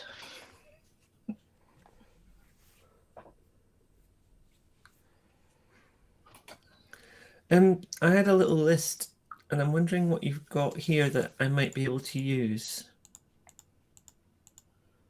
Who are you addressing? Whoever's kind of like seems attentive. Geraldine turns around, walks to you, gives a little bit of a smile, but it's the kind of smile that is really fucking cool and also maintains a cigarette in her mouth, which is always there. She looks at the list for a second, then just goes, and, notes. Always with the notes. Barry turns around and takes the list. And what's on the list?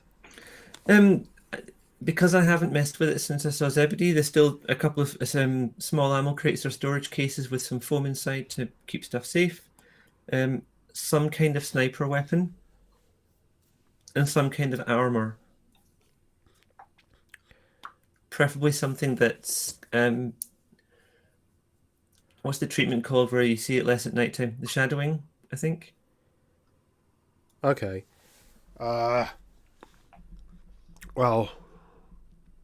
one thing, we don't have any armor. Okay, well, that was a kind of hope rather than a wish, but well, both of those things. But it was not a necessity. But if you have some, I'd like to use it. Honestly, we just never thought to use it. It was something that we thought about in the early days, but then, honestly, the only thing we deal with most of the time is the odd rat scorpion and boat fly. Francis comes up, just pipes up from the back. You're not telling about the fucking bloat fly, are you? And Barry just turns around. Shut the fuck up, alright? I'm not talking about the fucking bloat fly. Sorry, there's a bloat fly, the lights are off, it almost took my fucking eye out. I think everyone in the town heard about the bloat fly, Barry. Sorry? I think everyone in the town has heard about the bloat fly at this point, Barry. Not like we don't have more important things going on, but look, we've been sorting through here to get you set up. I get it. All right? It's very hard to keep a secret in a small town, trust me. Yeah. So, we would go through our supplies, but Bartholomew said to give you whatever we can spare. Obviously, we're going to need to keep a lot of the stuff. We're going to need to keep a lot of stuff because if the town gets hit... Yeah, you'll need security. That's why you're here. We've got the main people that work the walls, but we've also got the volunteer force, ready to go. So we're going to need to arm them if some shit goes down. But here's the best of what we've got, basically. Now, he walks you over, and on the floor, you see a combat rifle with a bunch of ammunition next to it, a laser musket, which is a very, very strange weapon and pretty unique to the Commonwealth, an aluminium baseball bat, a 10mm pistol, and a 44 pistol, a Magnum. How much ammunition have you got for the 10mm? Got about 35. 35 bullets for that. We got 30 for the combat rifle. We got 30 shots on the fusion cell. We got 8 Magnum bullets. Each one of those will punch through a fucking tank though, so you know, they're pretty good. I mean, laser musket is kind of what I was hoping for as like a snipery weapon. Well, depends if you're good with energy weapons, you know, because they have a bit of a different kick. They're a different beast, these laser weapons. Might be better maybe if you can find in the wasteland scope mod for your combat rifle. That might be a better bet for you if that's what you're going. I know how to fit that as well. I just haven't come across working energy weapons much. Yeah, we don't have any. Like, for whatever reason, the ones that Freddy brought back, they don't do anything. They barely make any. They barely made any dent in stuff when we were testing. The first thing anyone scavenges is the flipping batteries. Yeah, or something about. Somebody would say something about like a lens inside, or I don't know. Like there are good laser guns out there, but they seem to have all been scavved up. But you know, well, I guess we'll have to do some scavenging then. Look, if you fight in the Institute fuckers, they got the best laser stuff in the wasteland. Yeah, but you have to kill the Institute fuckers to get them. Yeah, and well, yeah, exactly. You know how invisible those fuckers are, like. But you know, this is the best we could scavenge up. Maybe I appreciate that. I might take some ammo from my 10mm because I've got a 10mm myself. Let me send you all of these on Roll20, and you can all decide who gets what in between the sessions. There we go. Jade, what were you looking for? Sorry, I didn't mean to take up all of his time. Yeah, hey Doc, how you doing? I mean, I only have skills for energy weapons. I don't have neither for big guns nor small guns. So it's either melee or energy weapons. Well, you got the laser. You got the why do I keep forgetting the name of something I just talked about for ages, like I'm some kind of authority? Laser musket. Yeah, that's the one. Well, you got the laser musket right there, and also this aluminium baseball bat. This is a bit special to our particular unit, to our little outfit, because this is the one that this fucking muppet dropped on the other side of the wall that night, and we had to go all the way out into the middle of these big rocks to find it again. But it survived. This thing could take out a feral in about 2 seconds. What is the damage on that compared to the machete? I've just shared all of these with you. The aluminium basement bat does 5 combat dice of damage. I might have an idea about the baseball bat. I haven't got great melee, that's the only thing, but I've got an idea about the baseball bat. Because aluminium's conductive.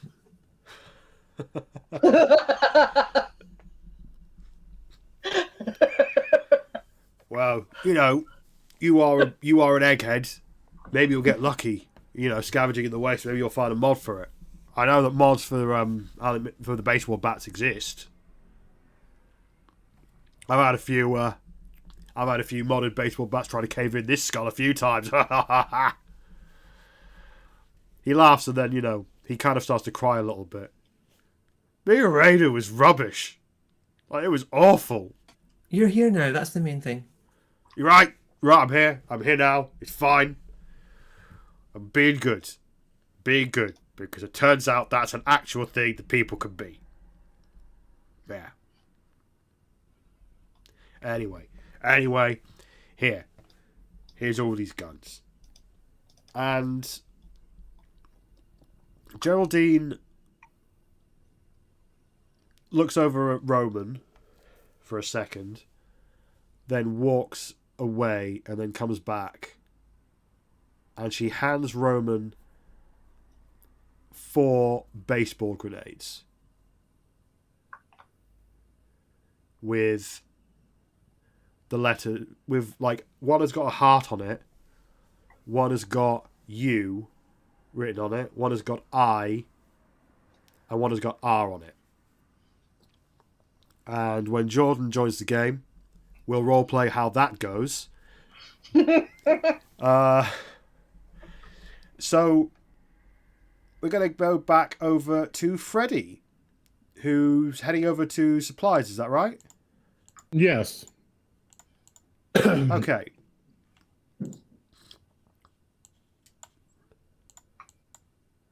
So you're And walking towards... just an Sorry? FYI, I'm not seeing the the laser musket on the list, just so you know. Oh, okay. Not a rush, but just mentioning it before we forget. That's because it's not in there. I could swear I added it. I must have forgot to add it to Roll20. I'll add it after. You'll get it afterwards. No problem. Yeah, Freddy is headed towards storage to see what he can pick up. We need we need to get water, some food, maybe some trade goods that we have to offer beyond the few items he has in stock. So yeah, that's what Freddy's thinking. Okay. So you walk into storage, you walk through, and you see Bartholomew. Bartholomew just is at his computer, tapping away. Freddy, that you? Yeah. Do I look any different? Why wouldn't I be Freddy? Old Tolman told me you were coming. Sorry. In a mood. I get What it. can I help you with? Well, he told me everything. He told me you're going, and this is going to be a big one. This is going to be the big run. Yeah, we're gonna be gone quite a while, so I'm gonna need more than normal. It's gonna be at least a week to 2 weeks minimum. I can probably resupply a few places along the way, and we might be able to scavenge up and go through some ruins, but okay. need something to start with. Well, first thing, here's all the cap supplies. We're not the most flush on caps we've ever been, but this should get you by for a while. If you find yourself like near a town, you'll be able to get a good chunk of meals out of this. Maybe trade up some stuff. Maybe you'll be able to buy this god thing. And he hands you 1,500 caps. Now, we talked beforehand about this. This is going to be money. This is the money that you should have got from leveling up. Augusta, Jade, and Roman. Freddy's already got his, so that's what that is. But yeah, Bartholomew hands you 1,500 caps. Now, when it comes to other supplies, I sent word to the armory security. They're probably going through their weapons right now. They'll sort you out with weapons. Food. I mean, I could give you the food here, but I'm going to be real with you. The food here, it's raw, and it'll spoil within like 3 or 4 days of you leaving. The food here is going to be useless. So what I did is I sent a bunch of extra food over to the bar. David and Carl, they're curing a lot of it and sorting you out, so they'll probably have a bunch of stuff for you to pick up there. Oh man, if it goes downwind and the super mutants get whiff of it, oh man. Well, I better hurry then. So. Oh, you know what? The Mindful Mutants, they like their food raw. Like, they're all into the vegetables. Like, they love their carrots. Don't ask me why. I was they'll eat figured those fuckers raw. Or bloatfly or whatever we have cooking. Some rad scorpions, those are always good. I sent over a bunch of vegetables, a bunch of bloatfly meats, a bunch of raw rad scorpion meat, and a bunch of raw rad roach meat. Okay, well, I'll swing by and pick that up shortly then. All right. we're leaving in the morning, so I'll have to get that Yeah. packed and get. Tumu is gonna just hate this traveling. So Oh, look. I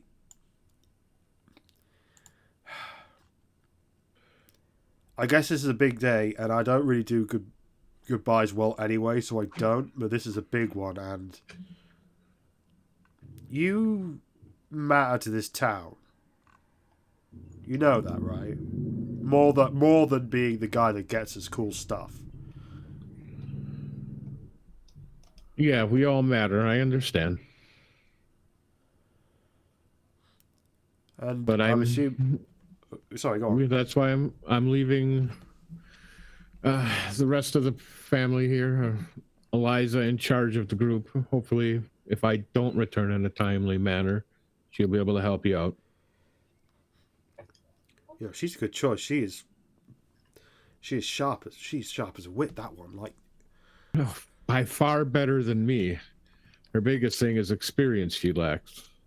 Can't trust any of these fuckers out here. you remember the time when she like put my desk on the roof? I'm still trying to figure out how she got it up the dang little ladder I mean, through the trapdoor. that's magic. And quietly. Yeah, like not even a super mutant could have pulled that off. I don't know what the hell happened. I don't know where the hell you found her, but she's a keeper. Yeah. She's going to make a much better leader than I am eventually. But hopefully we all live long enough to do that. Oh, sorry. Well, do me a favor, mate. Don't die. That's not the first plan. That is definitely not my first choice. I'm glad. I wish I could give you more, but like the stuff Well, we what you're got giving here. is enough. It'll get us at least to the next town, I hope. We find some stuff along the definitely. way. Well, safe travels. Thank you. And you too. And he shakes his hand, or offers to shake his hand. All So. right. I think And we're then going he will head over to Armory also and just... Oh, you're going to head to the armory? Seeing it's fairly close, isn't it? I don't have the map up in front of me. I apologize. It's halfway across town. So, you know. No. I thought I might have seen Jade and Augusta walk in as I was coming by, but no, it's definitely further away. He would head towards the bar to get the food and maybe a drink and eat and relax for 5 minutes before he has to back up. Okay, cool. So, no one's been in the bar yet. This is exciting. Whole new people are coming at you. Let me just get to that part.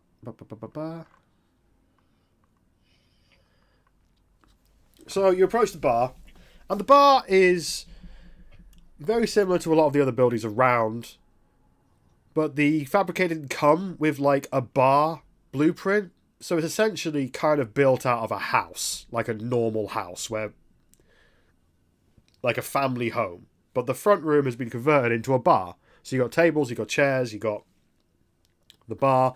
On the outside, the only way you know it is the bar is because the name of the bar is there in a fluorescent light. And it just says, The Bar. The bar is run by a couple, Carl and David. They very recently got married. And ever since, they have been acting like their honeymoon has never ended. To some, it's adorable. To others, it's cheesy as fuck. And they don't care because they are madly in love. And they are just very glad to be safe and in a place where they could raise their children, Andrew and Jennifer, who attend the school, but also spend their evenings helping out their parents clean up around the bar. And as you walk in, you see Harry. School's been out for a couple of hours at this point, so Harry has left the school and is now sat at the bar. And as you walk in, you see David standing over him saying, "All right, Harry, it's time for the wake-up medicine. Are you ready?" And Harry on the bar is just drooling, just going, "Yeah, it's time for the wake-up medicine. Woo, choo choo."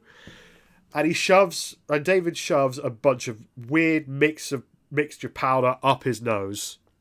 And David just goes, "Ah! It's time to educate them kids again, right?"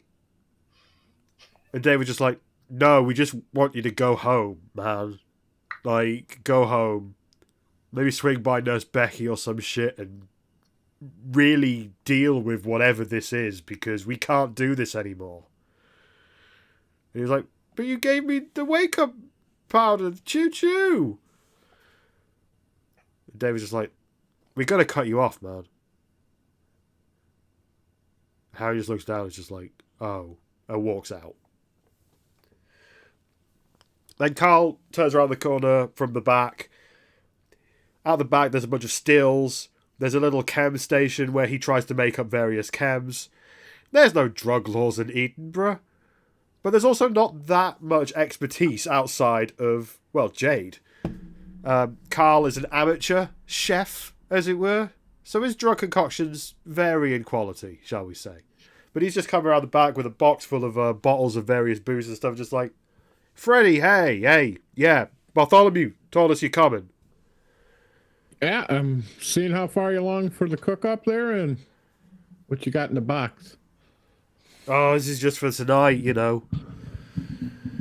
Just from the still. My latest if you concoctions." Got anything I might be able to take along to sell? See if people want to buy some? I Well, mean, hey. I got a few jet I can spare. David turns around and is just like, "Not the jet. That's like the worst thing. You're going to make them into a bunch of addicts on the road." I didn't say we were going to take it. I said to take the trade. He's looking over at her. Okay. Carl just says, And that some of that alcohol, I mean, not many people can make that good stuff like you.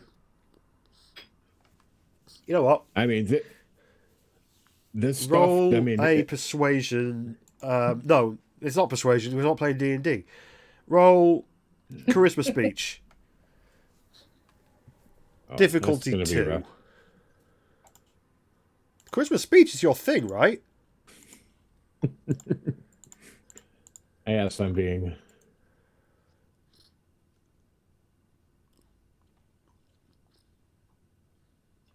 Just a second.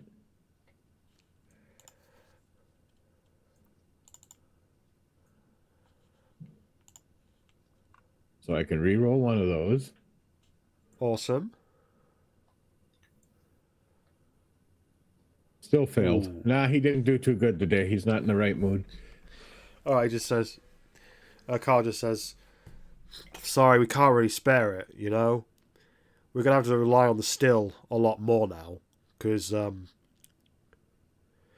well, what with the supply runs into the world being down a man, and also being more focused on finding stuff to keep all of our bits of tech going, we're not going to be able to get as many, you know, vintage pre-war boozers like we used to, so we've got to keep them."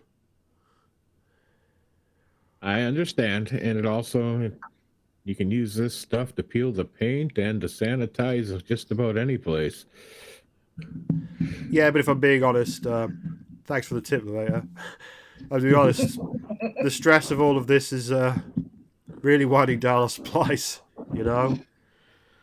Like, Yeah, do you know well, why you're going on a mission and I needed to cure like 50 bits of weird bug meat for you? because we're going to be gone for quite a little bit of while, and we wanted to make sure we had enough to get there. We're going to look for parts to repair the machine. You'd have to talk to Augusta. I can't understand anything. It's, you know, a So board, this is chip, bad, right? It's not good. Let's not lie to you. I mean, but villages and towns have survived without this device. So it's just an added, makes life easier, but it doesn't prevent us from living. I mean, you say that, but I was talking to Randy down the road, and he was saying that, like, if the water purifier goes, that gets water from the groundwater. There's no other way to get that stuff. Well, And yeah. there's nowhere else that's- around here that we could get water. Like, that's the end of Edenbrough, right? If that happens. There's ways to purify, at least that's what they've been telling me. And I have something. I'm going to go back and check on something, and that'll be a little later. But I think I have something from an old robot that we discovered in some scavenging that I might be able to send over to Randy. He might be able to use. So. Oh, wait, before you go, hang on. You've got to leave with your food. I don't want... Yeah. I do not want to see you starving on the road. So he goes out back and he brings around a box.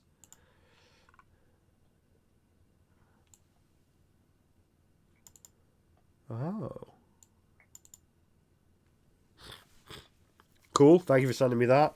We'll deal with that. And yeah, the strangest things you pick up when you scavenge out there in the world. I can imagine. So I'm going to show this to everyone. In the box, he puts a box on the bar, and it's got a big label on it saying, "Food supplies courtesy of Carl, David, Andrew, and Jennifer. Love you." Hearts and kisses everywhere.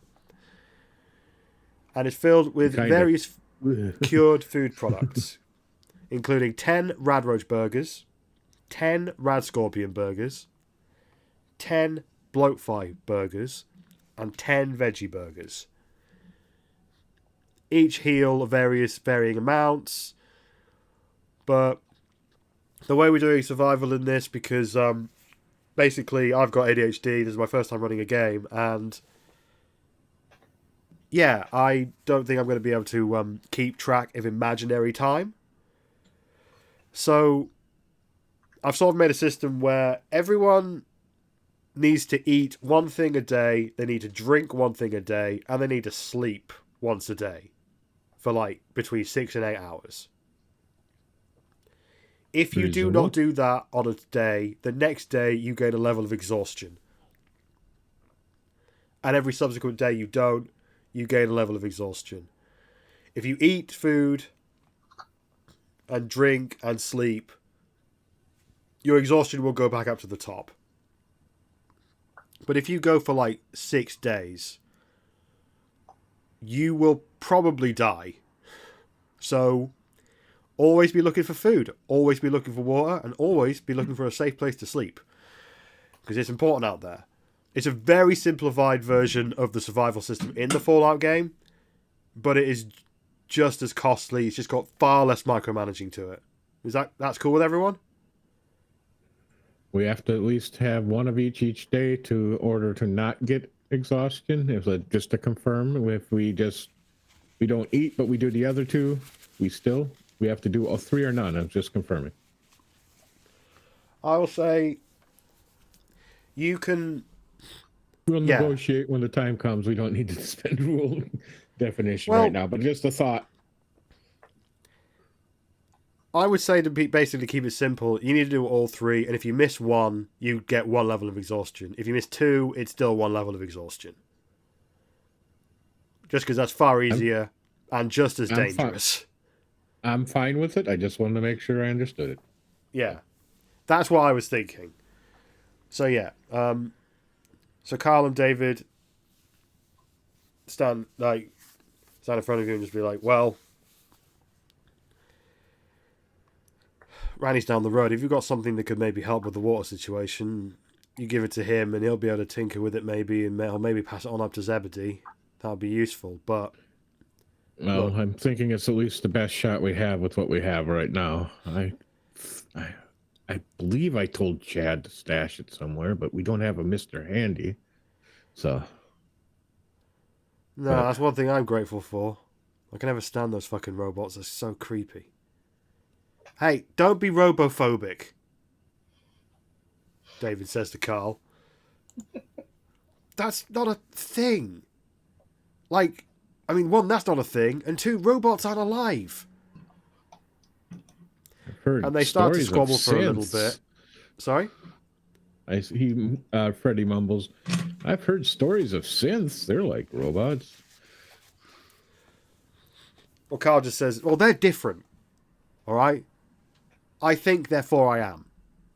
Robots don't think like that. Synths do. I'd say they're alive. Yeah, usually the robots that I've ran across are trying to defend a place when you're trying to look for stuff. So. Yeah, and why do they do that? Because 200 years ago, some fucking prick working in a shop told it to. And it's too stupid to think otherwise because it doesn't think, because it doesn't say, I am. You should be teaching the kids this. At least you won't be asking me for books all the time. I hope. I'm in a way, I've already got too many kids under my feet, and exactly at that moment, Andrew and Jennifer run in. Andrew just was running in really screaming, Dad, Dad, Dad! We found a tiny, tiny rad roach. It was about the size of my finger. And Jennifer said, yeah, and then we stabbed on it before it could grow bigger and hurt people. David goes, David goes around and just says, oh, look at you two, my little heroes, and picks them up and just swings them around and they both start laughing. Even though Jennifer is 16 and way too old for this. But she's becoming a bit more chill about that. She had a conversation with someone at a party and, she's trying to chill out a little bit with her parents. And Carl just says, you see, what I got to live with, I can't be a teacher. You look quite happy doing that. He's got a big smile on his face. Yeah, I really am. After all the shit at the vault and all the shit we went through to get here, look, whatever it is you're looking for and whatever you're doing, I know you're going to do everything right by my family. I'm going to do everything to make sure that village survives. Not just my family. Because now all your of you family always welcome at our door. I mean, technically every family's welcome at our door. We run the bar, but you know what I'm saying. Are these veggie burgers actually any good as he pulls one out? Well, I got told that Jade was a vegetarian. Is he not? I should probably save these for them. I was going to try one, but yeah, not my first choice. The rad scorpion does some. I mean, I heard he was a vegetarian, and I've never heard of a vegetarian super mutant before. But that could just be bollocks. I haven't really seen a yellow one either before, too. So. Oh no, they're a thing. All right, I was talking to Jade about that. He's from Washington D.C. They have a whole different virus thing that does different things than the ones around here. It's a whole thing. There's also ones from California, like Roman. Roman's a Californian one. Now, he's got a story there, but he won't fucking tell me. So they give him different... I wonder if they're from the same batch or different batch. I mean, the drugs they give them, not the kids. Not them, Well, no one really understands where the ones around here came from. I think Jade said once that, he came from a vault. There was experiments in a vault that turned him. Roman did mention that there was somebody, the Master, who created a bunch of mutants in California, but that just sounds like a fucking holotape story to me. Yeah, and the way he wears that strap to hold his lip up and stuff, I think there's some kinky shit going on, so. Well, at least he's getting some, At least he's getting some. And at that point, you see some sadness in... among other times we've been having this conversation. David just glares daggers at Carl. Just like, if looks could speak, he would be saying, what the fuck are you doing, man? And Carl just realizes, I'm sorry, I didn't mean it like that way, I understand. I understand. You be happy. Andrew, who's all of 12 years old, runs up to you and just pulls on your trouser leg and just like, hey, Fred, are you doing another run? Can you get me a new Grognak, the Barbarian? I would love to find some of those. Hopefully I can. There are well, some only if awesome you can. stores. I will even make a special trip if I see a bookstore because I have got to go there anyway for the school mom. You're the best, yeah, so Freddy. you'll- Thank you. No problem. If I find some candy or mints, I'll bring them to you too. And I'll serve you that drink you like that makes you fall down and sleepy. I've been trying to avoid that. I think David's been getting my share. David just lifts a glass to you from behind the bar. And you know what? It's 9:30. I think we're going to call it there. So, players, I know I've given you a lot of items. This is a very, very crunchy game. And with the way character sheets work on Roll20, I know it may take a while for you to sort out who's got what and adding things to sheets. So, if you do that over the next week, and I'll be available to answer any questions about that if you need any help with that. And so next time we start, you'll be starting with a fully kitted out, well, you're ready for the road. And everyone watching, thanks for watching. The adventure really begins next week. So yeah, tune in. And if people want to have anything to plug, now's the time. Okay. Next week and Saturday, if all goes planned as technology works and everything else, we shall be starting our Vampire the Masquerade, Memphis by night at 6:30 p.m. Central Standard Time, USA. So midnight BST on Sunday morning. yep. You will see two of us here there. So since I'm also running the OBS and tech on that one, so Yeah, watch me try to stay awake. It's going to be great. Later, if you're playing Vampire at any time, it's got to be past midnight, right? It's going to add flavor. It's going to be great. Honestly, Yep. it's going to be fine. Also, I've got a plan, but don't worry about that. yeah, coffee, or that wake up dust. No,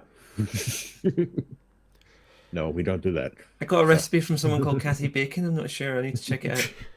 Yeah. Oh. I tell you what, next time we play, if you want to know the recipe for that, there's a roll you can do next time. That's one thing I'll give you for free. But yeah, Catherine, do you have anything to plug? You usually have clicky clacky things. Yeah, if you need new shiny math rocks and clickety clacky merch stuff, go to norsefoundry.com. Use the lollygaggers code lolly for 10% off, and go check out the lollygaggers on their YouTube and Discord and Twitch.